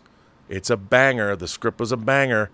And Andy Kevin Walker's script, directed by Gavin Pallone, Psycho Killer. Look out for that. That's coming out. These are brand new movies. They're not franchise pictures. So it's possible. It's just the studios don't know how to do it. Scott Bartholomew says, today's franchise targets are short attention span viewers. By contrast, target audiences 30 to 40 years ago craved substance over feelings. I think that's true, but you know what? Look at people who get invested in long-form narratives over people. Look at The Last of Us. People wanted to see The Last of Us.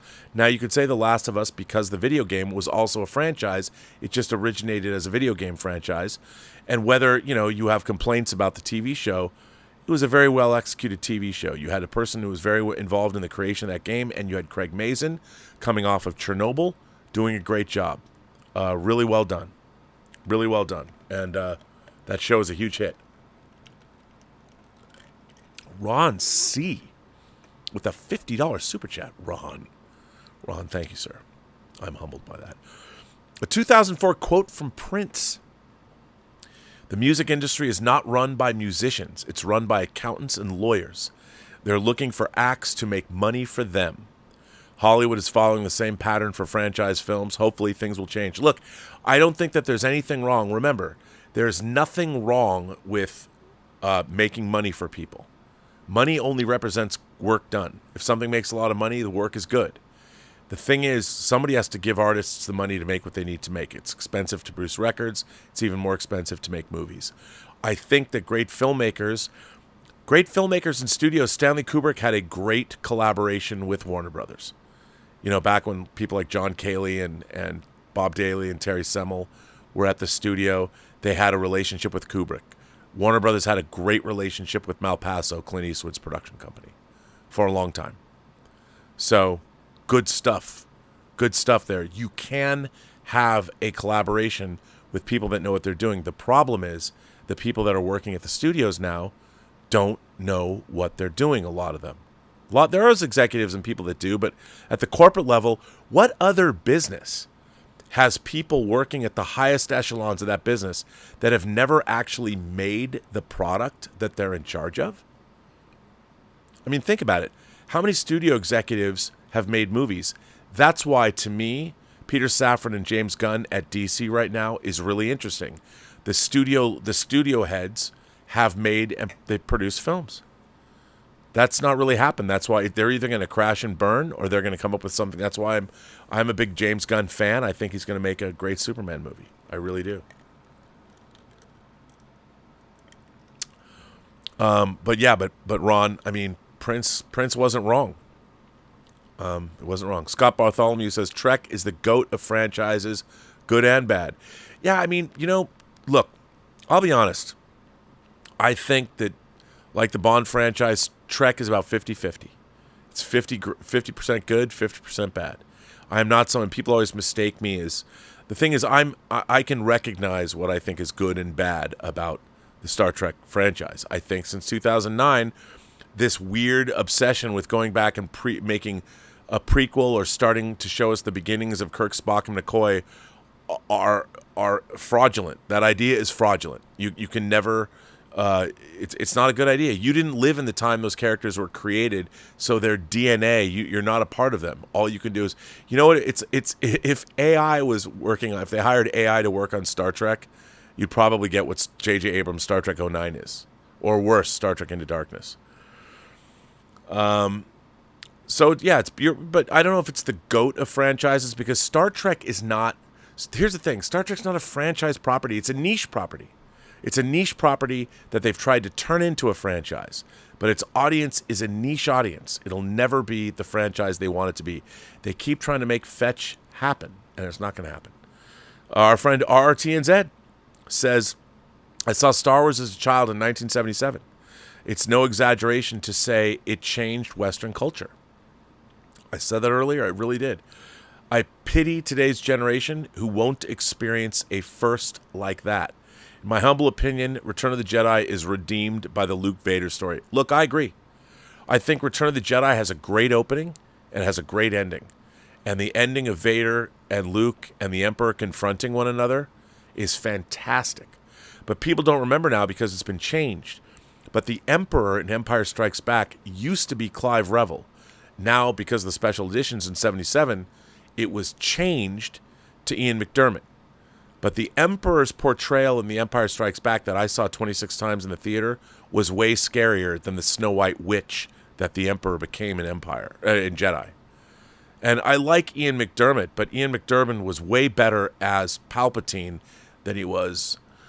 Oh, this station will be operational when your friends arrive. Rah! I hated that. Clive Revel was like, yes. I mean, he was way scarier, but I get it. But you're right. The Luke Skywalker story, the Vader story was great. Glenn Mark says, by the way, I did post your thank you for the breakdown of episode 872. One of two. Have you read Genevieve Cogman's The Invisible Library series with such titles as Lost Plot, Secret Chapter, Dark Archive, and The Untold Story? No, but I like it just for that reason. And then Glenn says, in the cosmology of this series, the magic system in the world is called the language. It's a smart and clever series. Well, like I was saying, anybody that has great cosmology behind their storytelling, I'm all a big fan of that. It's very funny. Sometimes I do these, like there's not a lot to talk about because I'm not going to review Secret Invasion. I'll leave that to everybody else. I'll talk about it in the context of these kind of conversations. But the last Robservations I've done, I did the one on horror cosmology, and it was something I was thinking about because of the Exorcist trailer. I have to say I want to thank everybody for writing in. I've had some really thoughtful... I got to say, you people watching this channel now, what do you mean, you people? I mean, you people, the Post-Geek Singularity. I get some really great commentary back from you guys and girls and gentle beings, kind souls, however you identify. You're all welcome here. But I get some great responses from all of you. Really thoughtful, and the comments down in these chats are great. So I want to thank you for that. I want to thank you for keeping the conversation elevated, because it's really interesting. People are always writing to me really interesting stuff. I'm like, wow, I never thought of that. So it's pretty cool. Garfield's Bizarre Adventure says the MCU has writers who don't consider the impact of their show on the universe itself. I completely agree. By the way, I think that's something that was part of Phase 4 and onward. For example, why didn't Doctor Strange or Wong intervene in WandaVision when Wanda enslaved thousands with magic? Don't know. And Garfield's Bizarre Adventure, you're totally right. It is frustrating. It is frustrating to ask yourself, why is everything now happening in a vacuum? When before we had the Avengers teaming up and everybody was building on top of the next thing, there's no consequences. And everything seems to be happening in a vacuum. And I don't understand it at all.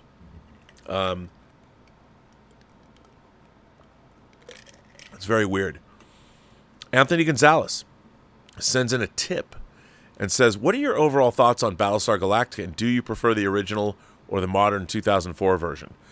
Look, in 1978, the original was a lot of fun to watch. But even I, as a kid back then, I first saw Battlestar Galactica as the theatrical version in Canada. And in it, someone pointed out Baltar was killed. The problem was, even if you look at the 3-hour pilot, the colonies are destroyed, and when they go to, I forget the name of the planet, when they see the three girls with the two mouths singing, Starbuck's like, yeah, we can put them on the circuit. Humanity has been destroyed, and Starbuck's talking about it wasn't very well thought through. I mean, it was fun to watch, but as a kid, there were episodes that weren't great. Some were really good, but there were episodes. Overall, I as a Star Wars kid, I wanted to love Battlestar Galactica, and because I was 11, it was fine. But they took all the concepts of Galactica, and I'm not saying Ron Moore's Battlestar Galactica is without flaws, but it's pretty fucking good, and I'm a huge fan of that. So, I'm a big fan of the original, but I'm a much bigger fan of what Ron Moore and David Icke did in their show. It was much better.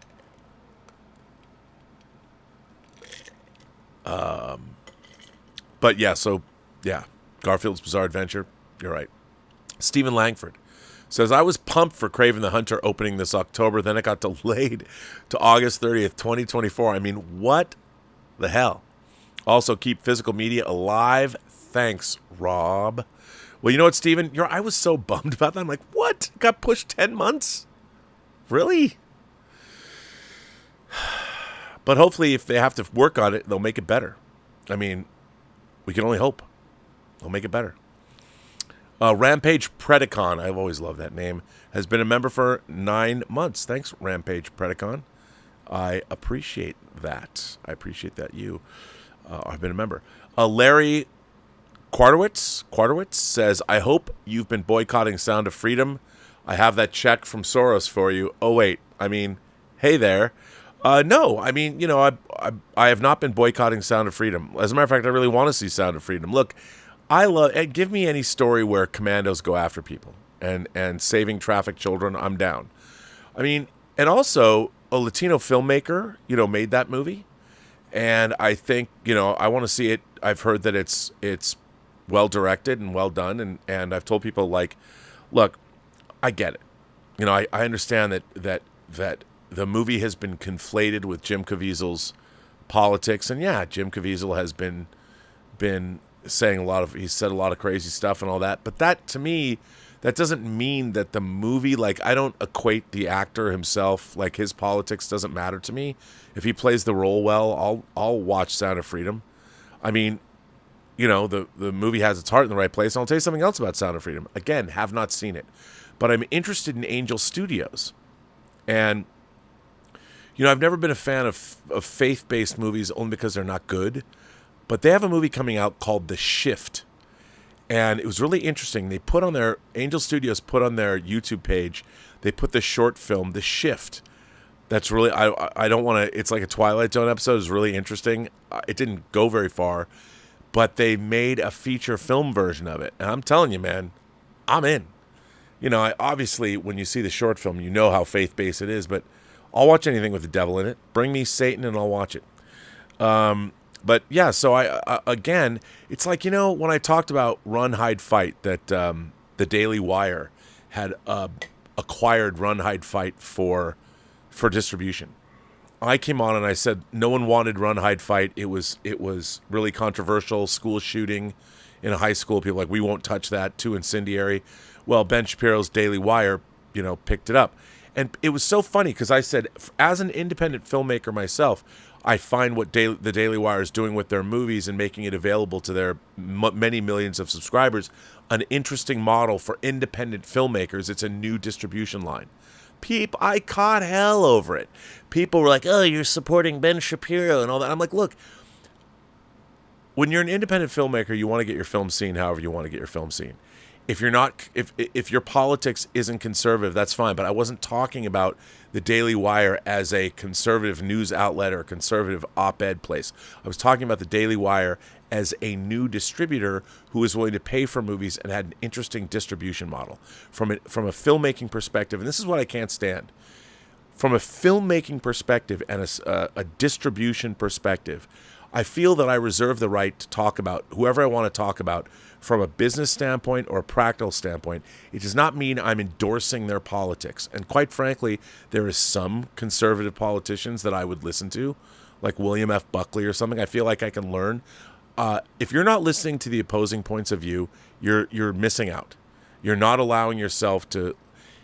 If your beliefs are so strong, they will survive being exposed to other people's points of view, even people that are diametrically opposed to you. If there's somebody you absolutely can't stand for whatever reason, and they're an online personality, they're in the news, listen to what they have to say. Understand why you can't stand them.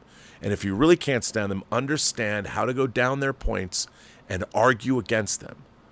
The more you know, the better off you're going to be. I cannot stand that people they're so critical. Like, how can you're giving bandwidth, you're supporting these people. No, I'm not.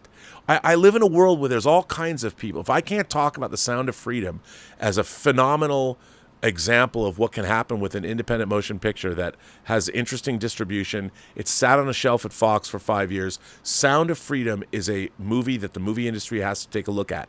To just call it some QAnon fantasy is to miss the point. Maybe it is. I don't care. I'm looking at it from the perspective of how does Hollywood look at a movie like Sound of Thunder and what does its success mean? By talking about it, I'm neither endorsing the film itself, nor am I endorsing some political ideology. I don't believe in QAnon bullshit. If somebody does, good on them. I don't. But that doesn't mean I can't talk about Sound of Thunder and a movie about commandos going after children and stopping trafficking. I mean, if you put Liam Neeson in that movie, nobody would have a problem with you. But it's weird that we can't talk about it. I'll talk about it. Why not? Absolutely. So no, Larry, I just haven't gotten around to seeing Sound of Freedom. And by the way, the only reason I haven't gotten around to seeing Sound of Freedom is it doesn't interest me enough to go out and see it. I'll watch it, but I don't know if I'll go to a theater and see it. I don't feel that I need to feel. I feel I need to see it. I'm doing a million other things. So, but I'll watch it. M. Tarmizzi, how you doing? Hi, Rob. About franchises, there's a Starbucks mug in collaboration with Blackpink, which marked up for almost $500. P.S. I'm an avid Blink fan, by the way. Well, Boombaya. I am too. By the way, La Lisa. You know what I'm saying? And I know she's Thai. People are like, what? But if you know, you know. I want somebody to make a great realistic. You see my 6-scale band right here? We're getting Kurt Cobain's coming. I need my Blackpink right here. In Arts is doing a great Michael Jackson, so I'll get that too. So yeah, Remix 36720. Bit off topic, but do you think there's any chance that George Lucas sequel treatments for 7 through 9 ever get released in a book or leak online? I'm curious to see what may have been given the current state of Star Wars. You know what? I doubt it. I don't know if those exist. I think he just wrote the stories. I don't think they exist in script form. I think he wrote outlines or maybe scriptments like James Cameron does. Maybe they'll get out. I mean, it'd be interesting to read them. Look, they won't even release Rinsler's book about the making of Force Awakens. which, by the way, sucks. The man's passed away. His 3 books on the making of Star Wars, Empire, and Jedi are essential. If you thought you knew everything about Star Wars, read Rinsler's books on the coffee table books of making of Star Wars, Empire, and Jedi. Great, great, great books. So much fun to read. And he wrote one on The Force Awakens, and they won't let him publish it because some people are probably afraid of what it has to say about them, which, I don't know. Glenn Mark says, bummed I missed Robservations 872 live. 2 questions. Do you like the cosmology of the Dresden Files? I do. And just what is the cosmology of cosmology? Well, okay, I would say I'd make everybody go back and... When I was taught... Cosmology is the study of the universe. Where does the universe come from? Where has it been? Where is it going? What are the rules and what are the physical properties that govern the universe? That's what the study of cosmology is. But within the context of a story or a franchise, what is the cosmology of a story? And in terms of the obvious example, J.R.R. Tolkien. Professor Tolkien created an incredible cosmology for Middle-earth about the Astari, Morgoth as opposed to Sauron and all this.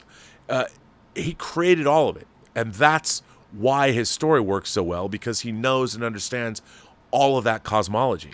And while you get it in the appendices and you get it in the Silmarillion, his cosmology of that universe informs all the characters. So, you understand why the dwarves are the way they are. Why are the elves the way they are? What is Sauron and Gandalf's relationship, and why did Saruman throw in with Sauron? All that stuff. All of that is what the cosmology is of a story. So, I guess the cosmology of cosmology, you've got the cosmology of the universe, then you've got the universe itself. Is that universe, do you take cosmology far enough that you go into the universe that the cosmology of the story universe is in? I don't know. It's a good question. But I was really proud of that last episode of Robservations. If it's possible to be proud of an episode of thing you did. Larry Kortowitz says, speaking of horror porn, I suggest checking out The Exorcist, Evil Head, or Repenetrator. Not for the sex, but for the music, which I worked on. Well, there you go, everybody. The Exorcist, Evil Head, or Repenetrator. As everyone knows, I did play Biggs Darklighter in Star Wars XXX. Yes, I did. I was also in a movie called A Kiss of the Strangler with James Dean. They thought I was funny. Just saying. People are like, really, what? I know. It's true. Mashby says, what are your thoughts on the Loki 2 trailer today? Okay. Loki. I thought Loki pushed the MCU too far. I thought it went too much. I understand the Time Variance Authority is part of the MCU, the Marvel Comics universe. I thought it went too far. It was too Terry Gilliam. It was just too arch and kind of too weird, too Terry Pratchett, too all that stuff. It was too much. Although I thought the trailer was intriguing, it seems like it's a whole different... It's hard for me to reconcile that Loki takes place in the same world as Captain America the Winter Soldier. And I also think that's a huge problem with the MCU now. I think Thor Love and Thunder went way too far. I thought Quantum Mania, didn't care anymore. They're not really telling me the kind of story I thought Scott Lang belonged in. The Quantum Realm, do I care? Who cares? And I think that's the problem. They've taken the Marvel Cinematic Universe that was real, even the cosmic, even going to places like Nowhere or Xandar or whatever, you still bought all that. But now with Phase 4, with Loki, they pushed too far. And the supernatural elements, maybe. I mean, Werewolf by Night was skirted. I certainly thought Moon Knight went too far. I thought Loki was the furthest, though. And I think Loki looks interesting. I don't like it as part of the MCU. I think it's too much. But it looked good. Thomas Logan, Volume 3 of Shaddam the Fourth. Walken asks you to cook him a meal. What do you make him? He has a version of a Trek replicator for ingredients. What wine to drink? Oh, I would make Shaddam the Fourth seafood. Grilled seafood with grilled vegetables over an open flame. Probably maybe a halibut and a little lobster tail. Halibut and lobster tail. And grill some vegetables. Grill some corn over flame. And probably a nice start with with the fish. A white wine. I don't know what kind of wine what we do with the wine. You always have to drink white wine. I want to say Chardonnay, but I think Chardonnay is too buttery for fish. Maybe a Pinot Grigio. Maybe. And then a Pinot Noir. Yeah. Tom Jr. Jackson says, could a reboot of the Dirty Harry films be done? No. No, people get pissed. They're products of their time. I know what you're thinking. Did he fire 6 shots or only 5? I love those movies. I don't love the Deadpool. And Sudden Impact, I don't know, but I like them. Yeah, I like them. Leonardo Gulian says, Rob, 4th episode of the greatest geek year ever. Just tell us your secret. De-aging, good lighting, because damn, you look like 39. No, I just showed up, put a shirt on, and sat down. Trim my beard, keep the beard less. I mean, these are bright lights and colored lights and all that, but yeah, I don't know. Skin looks pretty good. I do use skincare products. I use Dermalogica products, and I get puffy around the eyes, so I use Dermalogica face a special cleansing gel, and I use their eye stuff, and yeah, so there you go. I don't know if that's my secret or not, but that was a fun show. I keep forgetting. I was in all 4 episodes. I mean, briefly, but I was in all 4 episodes of 1982, The Greatest Geek Year Ever. It's on the CW. It's on the CW app, so check that out if you want to. You don't have to, but it's free on the app. 200 Watt Studio, our friend 200 Watt Studio. Have you got your To Live and Die in LA yet? I don't want to see how Kirk met Spock, Han met Chewie. I don't want to see Jason Voorhees' childhood, Freddy's childhood, Michael Myers' childhood. Stop doing prequels to explain characters. So lazy. Dude, I couldn't agree with you more. The thing is, it's the easy way out. It's the easy way out. I mean, I don't necessarily have problems with characters meeting other characters, but it's always so perfunctory. It's like a 5-minute sequence in a 2-hour movie. Here's where they meet. Or the whole opening of Indiana Jones and the Last Crusade is River Phoenix becoming Indiana Jones in an afternoon. I hate that. I think it's lazy, and it's now it's a trope and it's predictable. I'm with you. Let's ban that. Scott Bartholomew says, I binge-watched Space 1999 this weekend and revisited one of the scariest sci-fi episodes ever, Dragon's Domain. Dragon's Domain is great. For those of you who don't know, if you haven't watched Space 1999, the first season of Space 1999 I highly recommend. It's really weird. And if you watch it, there's a bizarre undercurrent to the show about where the Alphans are going and that there's a guiding hand behind where they're going. And the final episode of the season's really interesting. But Dragon's Domain is one of the scariest TV shows ever. I mean, if you've never seen it and you're going to watch it for the first time now, it's a little, it's a little goofy. But it's terrifying, and it's awesome. And they make great use of classical music in that episode, and it's great. And I like Space 1999 a lot.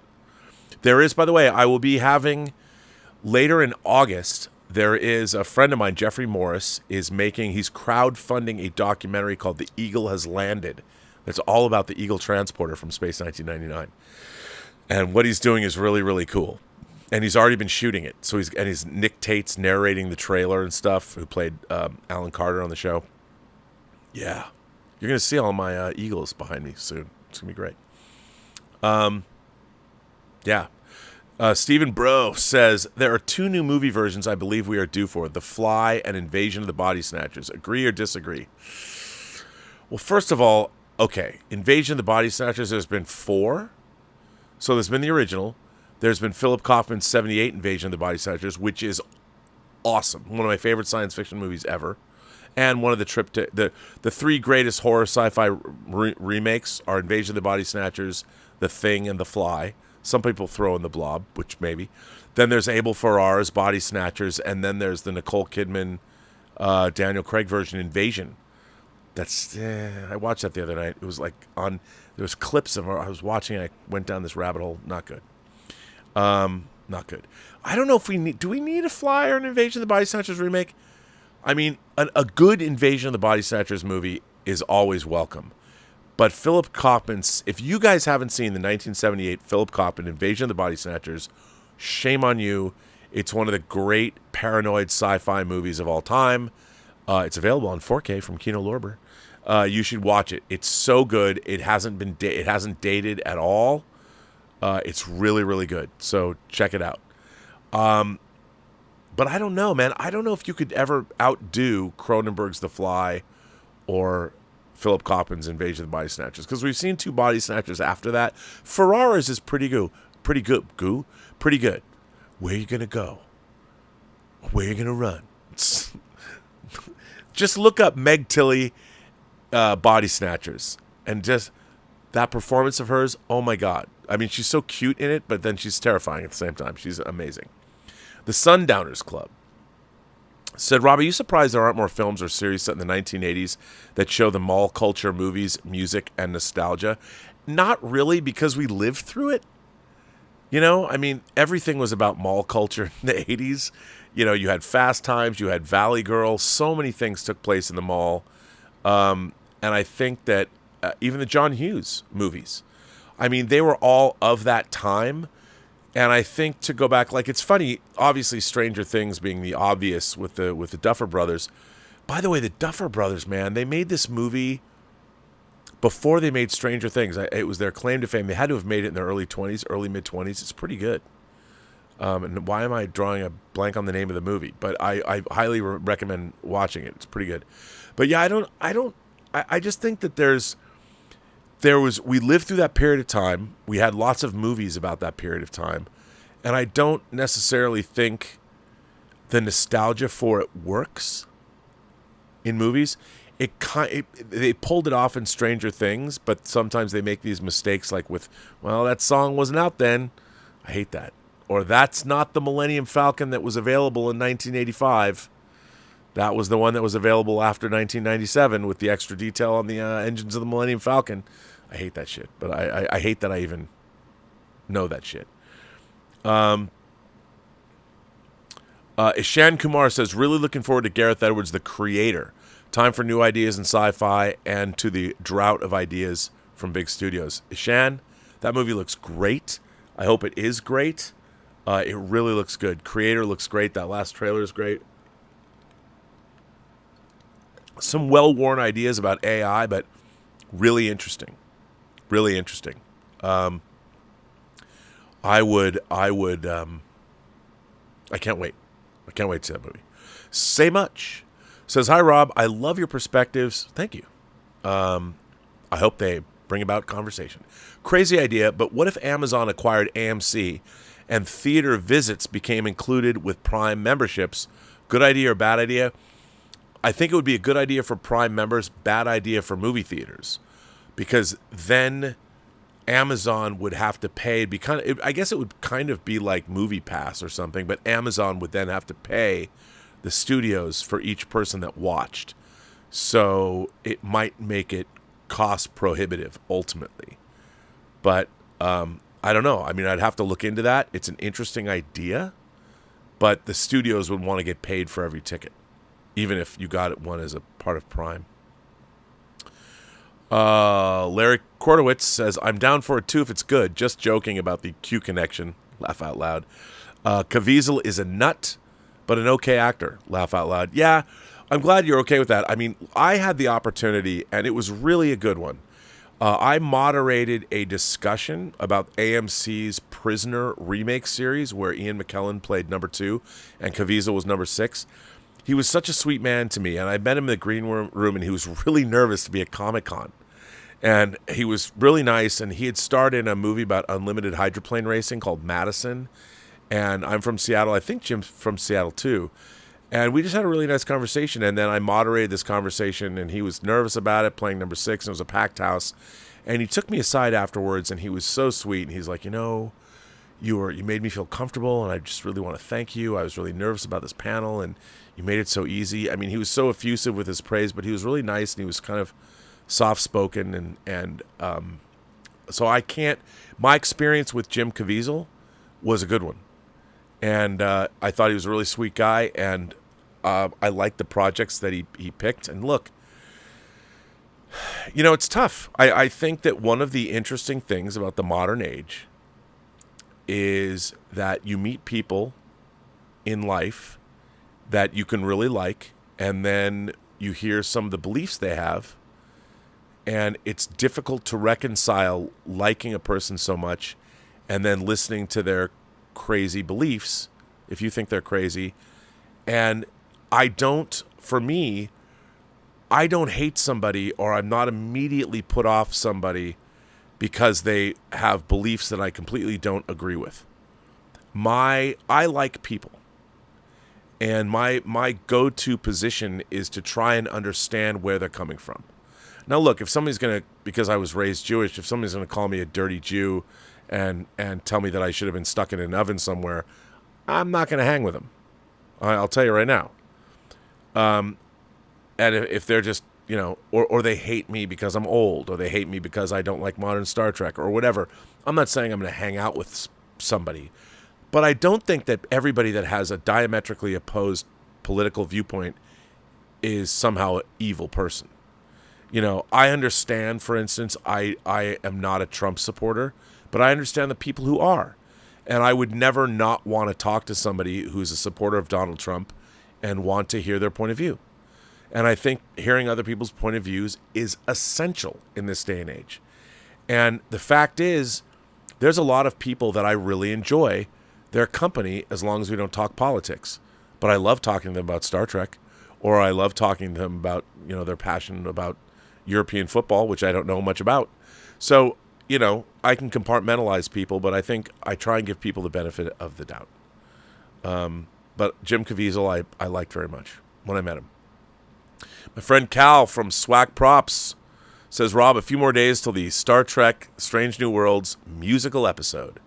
The great bird would probably be rolling in his grave. If he had wheels, he'd be a wagon. Yeah, you know, somebody posted the song titles. They were up on Apple Music early. Look, all I can say is I can't, you know, I don't know. Hey, maybe it'll be good. Maybe it'll surprise me. The problem is, to me, a Star Trek musical episode, they have 10 episodes to make a season. 10. The original Star Trek The Next Generation and the Berman era had 26. They had 10 episodes. And that's what we get. We get gimmick episodes, crossover episodes with animated shows, musical episodes. That's just not Star Trek. That's not what I'm interested in. I'm interested in an action-adventure, sci-fi, allegorical show that has heady concepts that makes me want to think, ponder, and ruminate over the stories and the characters and the situations. I can't tell you what a disappointment Star Trek Strange New Worlds is for me. And I know that people like it. But Swag Props. And by the way, everybody should go to Swag Props Etsy store. SWAK Props. I think it's S apostrophe. I don't know if that's how you spell it, Cal. Go to his Etsy store. He makes the coolest shit. I have you can't really see it, but I have a book he made me right back there. It's amazing. Chairman Meow says, what is your feeling about the Star Trek musical episodes? I mean, I think it's look, they're going to try and give you an in-universe explanation why they're singing.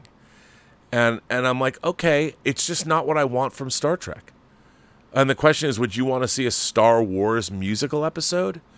I mean, the problem is it's a gimmick. It breaks the fourth wall. It just inherently breaks the fourth wall because they're going, first of all, I don't care what alien intervention. If you're trying to make an in-universe musical, how did everybody suddenly learn to sing and dance? How they know the lyrics to these songs? You know, it doesn't work for me. And while, hey, it might be fun, I know fandom loves their flights of fancy, but not interested. And I'm going to watch it. If for nothing else, going to be like, I mean, maybe the music will be good or something, but, do I have to? Do I? Larry Kordowitz says, awesome. James Dean was always nice when I met him. I love James Dean. I thought he was great. Zachary Zabali says, how many close friends do you have? That's an interesting question. I don't know how many close friends I have. Probably a handful, but close friends. But I have a lot of friends. I have a lot of good friends, but close, I wouldn't say they're close, because as you get older, people get involved with their lives and stuff. But I have a number of really, I would say probably about 4 or 5 really close friends. And some of them, my really close friends, I've known. One of them I've known since elementary school. One, my friend Dave Hargrove, I met him the first day of school at USC in 1988. So yeah. Zachary Zabali says, explain your fascination with the devil. Thanks. Well, I think the devil's just a great antagonist. I mean, depending, the devil is first of all versatile, because he's the ruler of the underworld. He's a fallen angel. He was God's right-hand man, and then he fell from grace. He controls hell, and he's so versatile in terms of his villainy, what he can do. He can possess, the soul of a 12-year-old girl and become really horrible. He can be Al Pacino, where I actually want to work with him. And come on, man, if I found out that I was working for the devil at his law firm, and he put Connie Nielsen in front of me, that beautiful redhead, nude, and he'd wanted me to procreate with her to create his son on Earth, who's going to say no? I know. You know who said no? Keanu Reeves said no. But if you haven't seen The Devil's Advocate, hey, no, I mean, he's just a great villain. And if the devil is used well, and hell is used well, I mean, I love the way Lucifer Morningstar was used in Sandman. I thought that was having Gwendolyn Christie play the devil, I thought was great. But I mean, the devil's just a great antagonist. And let's face it, everybody's hoping one day old Scratch will get redemption. One day, he won't be the devil anymore. I think that's all part of it. Nicomedes Santiago says, you don't think a Dirty Harry movie opening with an aerial shot of the bay while Scott McKenzie sings San Francisco, then closes on a commune of dead hippies as Callahan pulls up, intrigues? Well, it does intrigue. You know what? I think the only person who could get away with making a Dirty Harry movie would be Quentin Tarantino. Because, I mean, if you did it today, I mean, it could be a period piece, but doing it today, I don't know if you could do that, especially in our culture today. Yeah. Culture Wars Diplomacy says, do you think an Alien Nation reboot would work? Absolutely. I fear we don't have the writers with the skill to pull it off. Yeah, that would be tough. I thought the Alien Nation show was really good. I really enjoyed it. And I thought the Gary Graham and what's his face playing Francisco was great. It was really good. I'd love to see that. Tornawatt Studio says the 1956 Invasion of the Body Snatchers was of the Cold War. The 1978 Body Snatchers nailed the me generation of the 1970s. To make a remake, you have to give it a timely purpose and commentary. Oh, I would. You know what? With the idea of collectivism coming back with the youth, you could do something great. You could do with everybody wanting their identity to be joined to some tribe. You could do a great job. You could do a great job. Glenn Mark says Robservations 872 is my second favorite Robservations. So what do you like about the Dresden Files cosmology? Well, now you have to understand I haven't read the books. I've only seen the TV show. But what I liked about the cosmology was it was thought through. I mean, the whole thing about, look, whenever you're dealing with magic or the supernatural, you need established rules. And the rules have to be thought through on multiple different levels, on a 3-dimensional level. So they really have to be thought through. And I can't stand it when they're not. But the Dresden Files was good. I mean, I thought that they did a good job. Larry Kordowitz comes back and says, I'm definitely working on speaking to people I may disagree with politically, but we mostly agree on pop culture. It's a work in progress, in my opinion. It's tough, man. It's tough. But look, you know what I really honestly believe?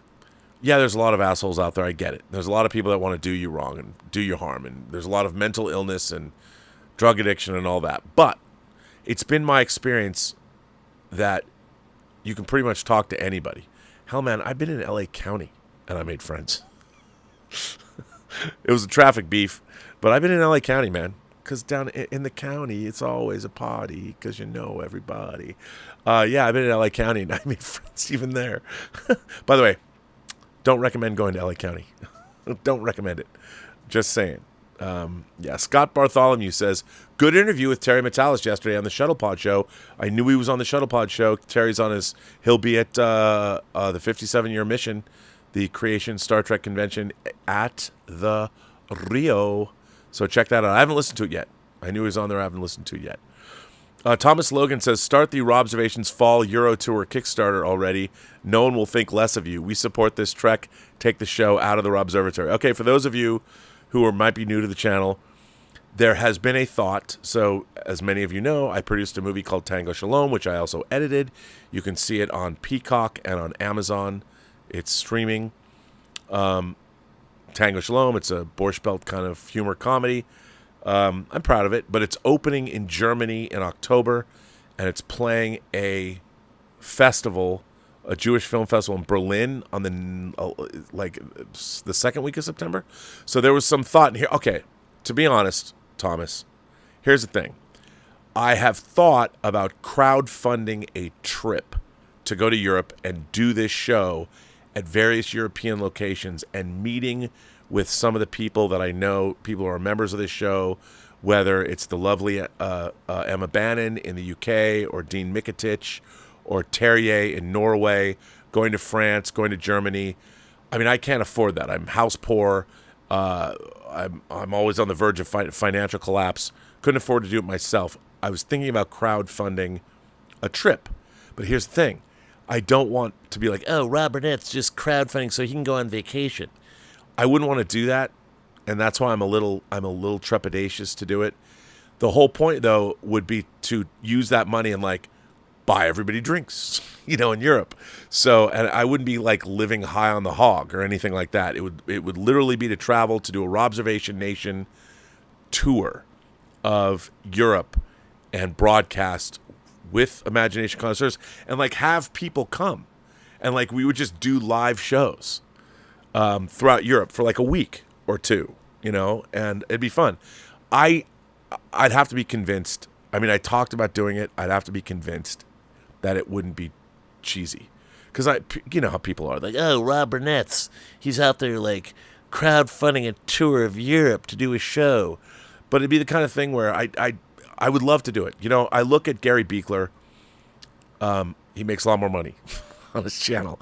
Gary's events, his, and I know people would be like, oh, Rob, I love Gary. I do. I'll flat out say it. As a person, I love him. I love his wife. Really nice people. Gary's generous to a fault. His events, he puts on events around the country. He put one on in Vegas. He put one on in Texas. I think, I don't know if he did one in San Diego. No, it was in San Diego. Best time ever. All the people that turn out, so nice. He buys everybody a drink and a taco on his own dime. I'm like, that's the way to cultivate your audience. And I'd love to be able to do that. It'd be great. When I went to his Vegas event, it was fantastic. And everybody there was fantastic. I mean, people from around the world. People came in from overseas. One dude came down from Canada, came down from Edmonton on his motorcycle, drove to Vegas to go to this meetup, and everybody was so happy to be there. It was great. And there was hundreds of people. It was fantastic. I'd love to do that. But I just don't, I'm not convinced if I did a crowdfunding campaign, it'd be the best thing. So Thomas, I'll have to get back to you on that. Tom Jr. Jackson says, when is Whining coming back? Probably, we're going to have house guests starting this week, probably next week. You're going to see this chair, the desk is going to move a little bit. There's going to be a new camera. There's going to be other things happening. And then it'll be better. And we'll start. Carnell says, I think introducing the multiverse and the TVA in the same phase was a poor, convoluted decision. Couldn't agree more. Attempting to make things consequential and high stakes, and now I feel we have no stakes nor consequences. That's very astute, and I totally agree with you.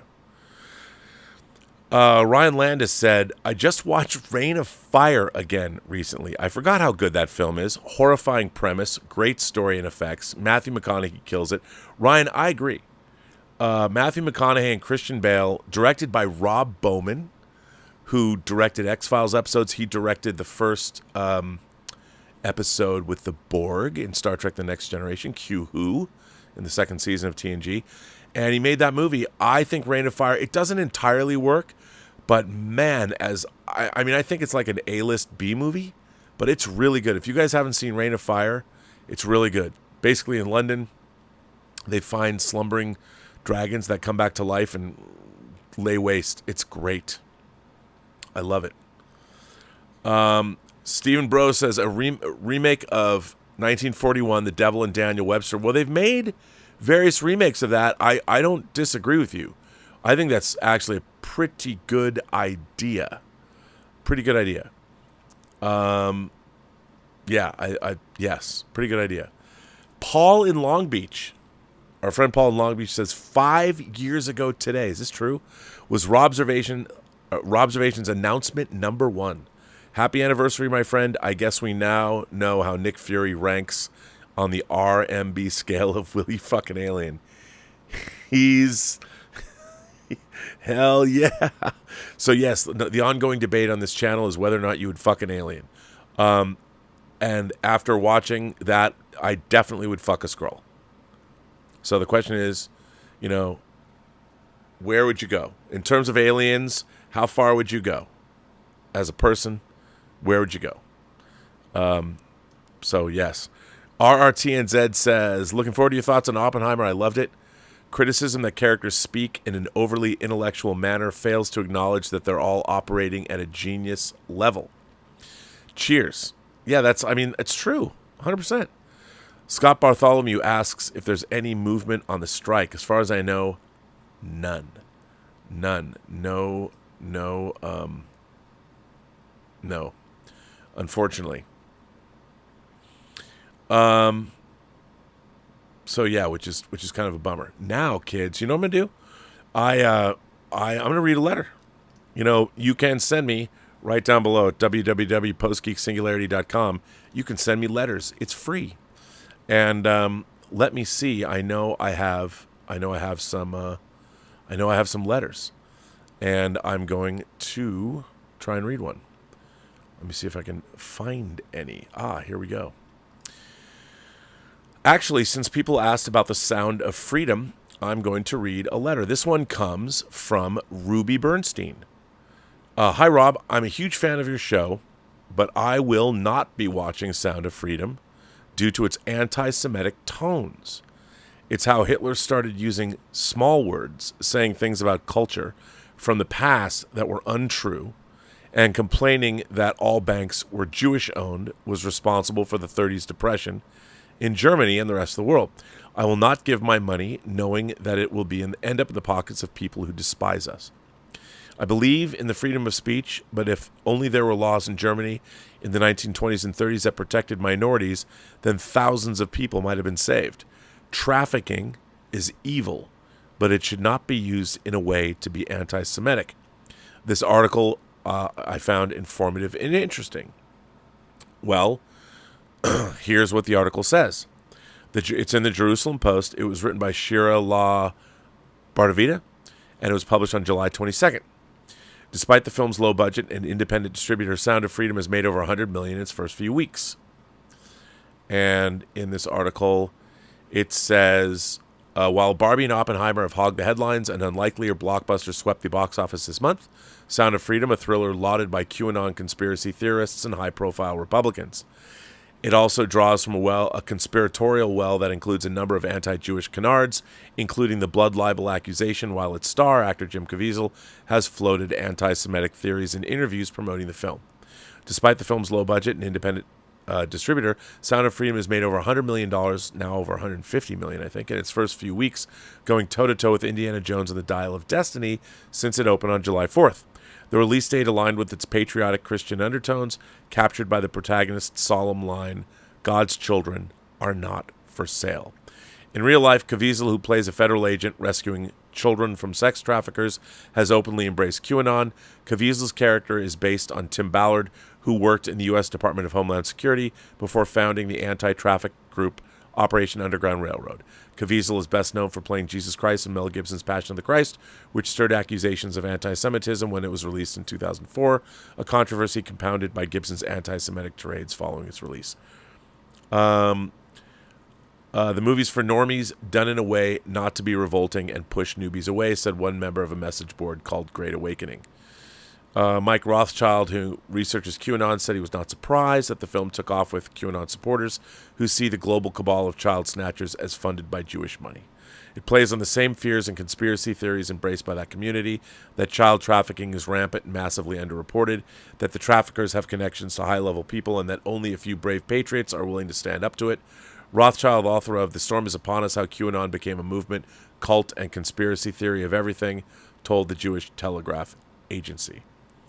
This is interesting. So, look, I've heard this a lot, but the thing is, what's more interesting to me is I don't know if the movie has that in it.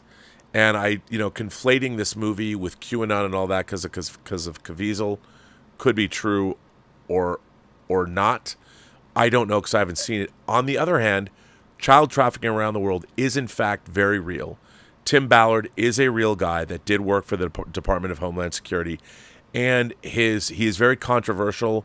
His group is based out of Utah, and there's a lot of controversy around his group and whether or not he, whether you can print reality or print the legend. There's a lot of that surrounding him. So I don't know. I don't know about that. I mean, I'd have to see the movie. But yeah, if it does have these anti-Semitic tropes and it does lean into the whole idea of blood libel and these same tropes. I mean, I've been hearing them my whole life. People have when they find out I'm Jewish, they don't really know that I'm Jewish. Yes, I went to Sunday school. Yes, my family built a chapel at a synagogue in Seattle. Yes, I learned Hebrew and was a bar mitzvah boy and all that. I did all those things. My family was not very religious. I found out my biological mother, in fact, was Jewish. I was adopted. But again, I don't know. But the fact is, at the end of the day, child trafficking is a horrific crime. And I just don't know if all of those things are true. But I appreciate that you brought this to my attention. Again, this movie, certainly a lot of people. There's another article, which I want to read, about the same subject. Joe from Montreal says, Sound of Freedom Backlash. Hi, Rob. I just saw The Sound of Freedom in a packed theater with a group of liberal friends, and we all enjoyed it for what it was. A thought-provoking, well-made drama. Frankly, its low budget made me think of it as a Dick Wolf procedural FBI spinoff. I, a liberal, went in looking to see what everyone had been complaining about, and for the life of me, I didn't find it. This is a film that Clint Eastwood would have made post-Mystic River. And I guarantee you, if he had, no one left or right would say a thing. So the film's stars spout crackpot theories, big deal. Audiences should watch the film and make up their own minds. And they should realize that this was a Fox film made a few years ago before the Q conspiracies began. Joe. See, again, and this is exactly the kind of thing I'm talking about. And it is difficult. It's difficult to thread that needle.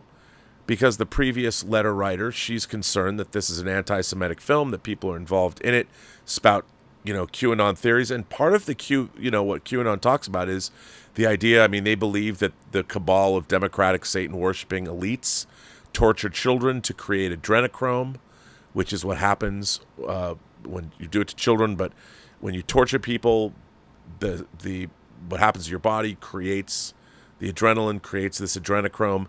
There is such a thing that is called adrenochrome. It's not exactly that, and I don't know about drinking it. And I keep waiting. I just want you to know that On one hand, I keep waiting for the Jewish conspiracy, the Zog, the Zionist-occupied government. I keep waiting. I've been waiting my whole life for those agents to come get me and bring me into the fold. That's never happened. On the other hand, I've also never met the Democrat satanic worshipping cabal that drinks adrenochrome made from the blood of young children or any of that. I haven't seen that either. So until I see both sides of this, I don't know what to say. And I don't think that I'm being facetious. But here's the thing. It is a movie. It is a movie about a real figure and his exploits saving children. So from an exploitation film standpoint, if James Glickenhaus directed it like McBain or something, I can get behind it. There are people, it's interesting. I think that to me, it's an interesting confluence of, on one hand, you can look at a movie that 20th Century Fox made. It was on a shelf.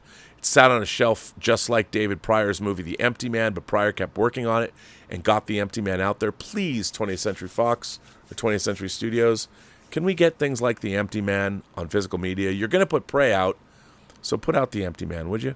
So this it's hard because everybody wants to conflate what people's political beliefs are, and they're trying to impose what Jim Caviezel, the star of the movie, like, I think when an actor is starring in a film and he's trying to create a character, or they're trying to create a character, any actor who's trying to create a character, you know, it's hard, but I don't think about what they're like in real life when I'm watching a movie. A movie makes me believe or it doesn't. And all these things that people are saying in the film, I don't know if they're there because, again, I haven't seen the movie. But, again, I'm happy that both of these letter writers wrote to me, one in support of the film, one worried about the movie. That is what this platform is. I'm presenting these letters to you. I'm opining a little bit about them. And I think that's for you guys to decide. If you have thoughts, please put them in the comments, and because I read all the comments. So tell me what you think. Undead Sick, our friend Undead Sick from the Netherlands, writes in and says, "Hello, Rob. Well, the day is upon us because it has finally happened to me. I've experienced superhero fatigue for the first time. And this was while I was watching Secret Invasion. Let me explain. First of all, I just wanted to put it out there that I've always had a love-hate relationship with the MCU from the start, and I'm nowhere near as big on it as most people.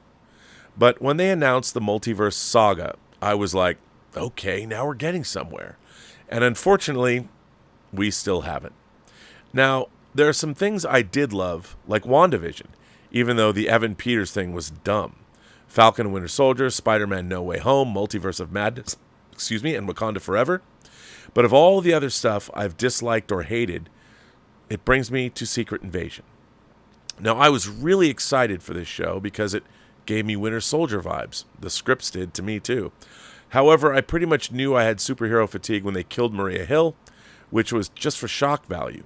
On top of that, I should have been bawling my eyes out, but I find myself unable to cry for the death of a fan favorite of mine, and that's a problem.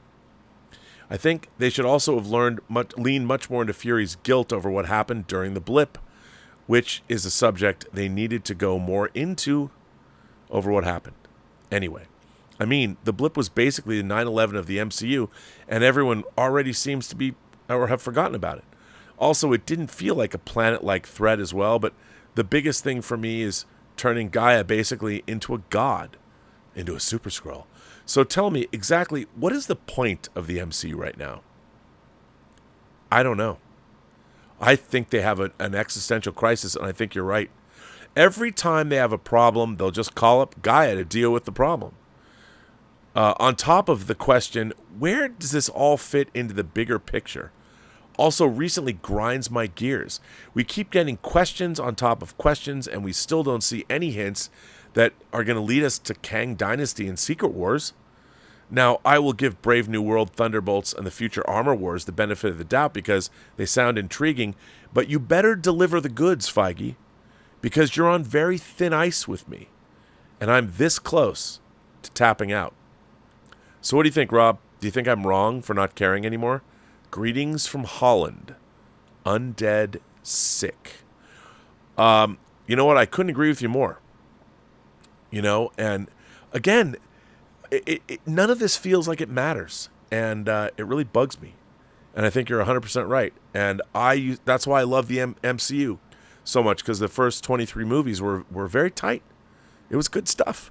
I liked it. And now, I too, I'm like, I've wanted to see a Moon Knight TV series since junior high school.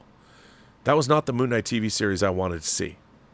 And Moon Knight, if he never showed up again, I wouldn't care. I loved, I loved Oscar Isaac. I loved the costume, but it wasn't about Moon Knight. It was about a guy with dissociative identity disorder. And that addition to the Moon Knight mythos, Moon Knight was introduced in 1975. And that dissociative identity disorder is a product of the 2000s. And not my favorite thing in the world. And I thought the way they handled it wasn't good. Even though people say, well, it really portrayed dissociative identity disorder well. But I didn't dig it. Didn't dig it. So yeah, I don't know. Zachary Zabali says, do you think 90s nostalgia will hit as hard as the 80s? I hope so, because I'm working on a book adaptation that's set in the 90s. So I hope so. I don't know, though. I don't think the 90s were nearly as interesting as the 80s. And it's not just because I lived through them. The 90s were fun, but the 90s were sort of a transitional period where the 80s were very much unto themselves. So I don't know. Hunter Becknell says, hi, Rob. I started watching My Adventures with Superman, and I really like the new dynamic between Clark and Lois. Have you seen it? I have not yet. I really want to watch it. I want to sit down and I'll watch the whole thing. But I've heard interesting things about it. A lot of people love it. A lot of people are like, what is this? So I can't wait to see it. I'll watch it. RRTNZ says, Hail, Rob. On the current theme of Jewish ancestry, you must see Frasier Klingon Bar Mitzvah episode. Oh, the Frasier Klingon Bar Mitzvah episode. Take 5 minutes, mate. You'll thank me. Yeah, I do want to watch that. Yeah, bar mitzvahs are interesting.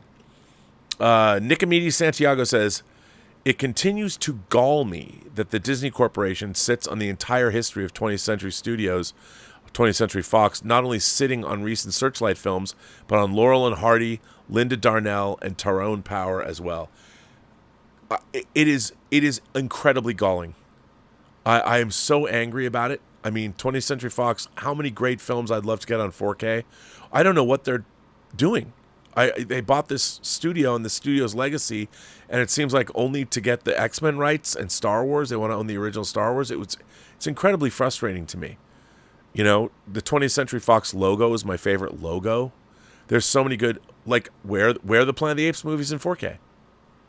Where's The French Connection? Where's Patton? And where's Zardoz? Those are just a few. It's gross. It's kind of gross that Disney bought Fox a long time ago and they're doing nothing. And by the way, to be honest, one of the most impressive people that I know in the motion picture business is the president of 20th Century Fox, Steve Asbell. Not only is he an incredibly nice guy, he's a huge fan. And in terms of being a story person, the guy should be producing movies. Give him his production deal. Let him out. Give him the fat production deal. Let him go produce films, because the movies he will produce will be bangers, because he knows story. He knows story. So I agree with you. And Tyrone Power, yes. Scott Bartholomew says, would love to see a movie adaptation of anything Harry Turtledove. Well, he's certainly written a lot of great alternate history stuff, which would be very, very cool. Well, listen, everyone. On that note, I'm going to bring this chat to a close. This went on longer than I thought. This has been a banger of a chat. Why do I keep saying banger? I don't know. I want to thank Tom Jr. Jackson for being a great moderator. I don't know if there's any other moderators here tonight, but Tom Jr. Jackson, you're always here and you're always great. This has been a very fun chat. A lot of great people here. A lot of really interesting commentary. This is why I love doing this show. And great letters. If you want to write a letter, postgeeksingularity.com, right down below me. And write a letter. Send it on in. And I'll do more. And now people have asked, I keep wanting to start the Imagination Connoisseur show. It keeps getting pushed. So does, when does Whining About Movies start? because I think hang on a second. I think I missed. Was it you, Tom? Did you ask about that? You asked Whining About Movies is coming back. Elizabeth and I are going to bring that back. For those of you who don't know, Elizabeth and I would share a bottle of wine and talk about a movie, an old movie, some kind of movie, and we did like 150 episodes during the pandemic. I will be bringing it back. We will be doing it, so look out for that. It'll be fun. So, yes, so that will happen. But anyway, so thanks for being here, and thanks for supporting the channel generously through Super Chats and tips. There will be a member call every other Saturday. We do a member call where we just hang out and chat, which is all I get to see your faces. And you know what? There's a lot of new members. And not that I don't love seeing everyone in the chat that comes, but hey, if you're a member of the channel, you want to come and you've never done it before, come on and join us. We won't bite. It's a good bunch of people. It's a lot of fun. So come on down. You're the next contestant on whatever ship we end up serving on. But anyway, on that note, every person you meet has a story to tell that you have yet to hear. And all you have to do is listen. And as we saw, you can listen to two different viewpoints about Sound of Thunder, and we don't have to kill each other. And on that note, I would say to all of you, have a better night.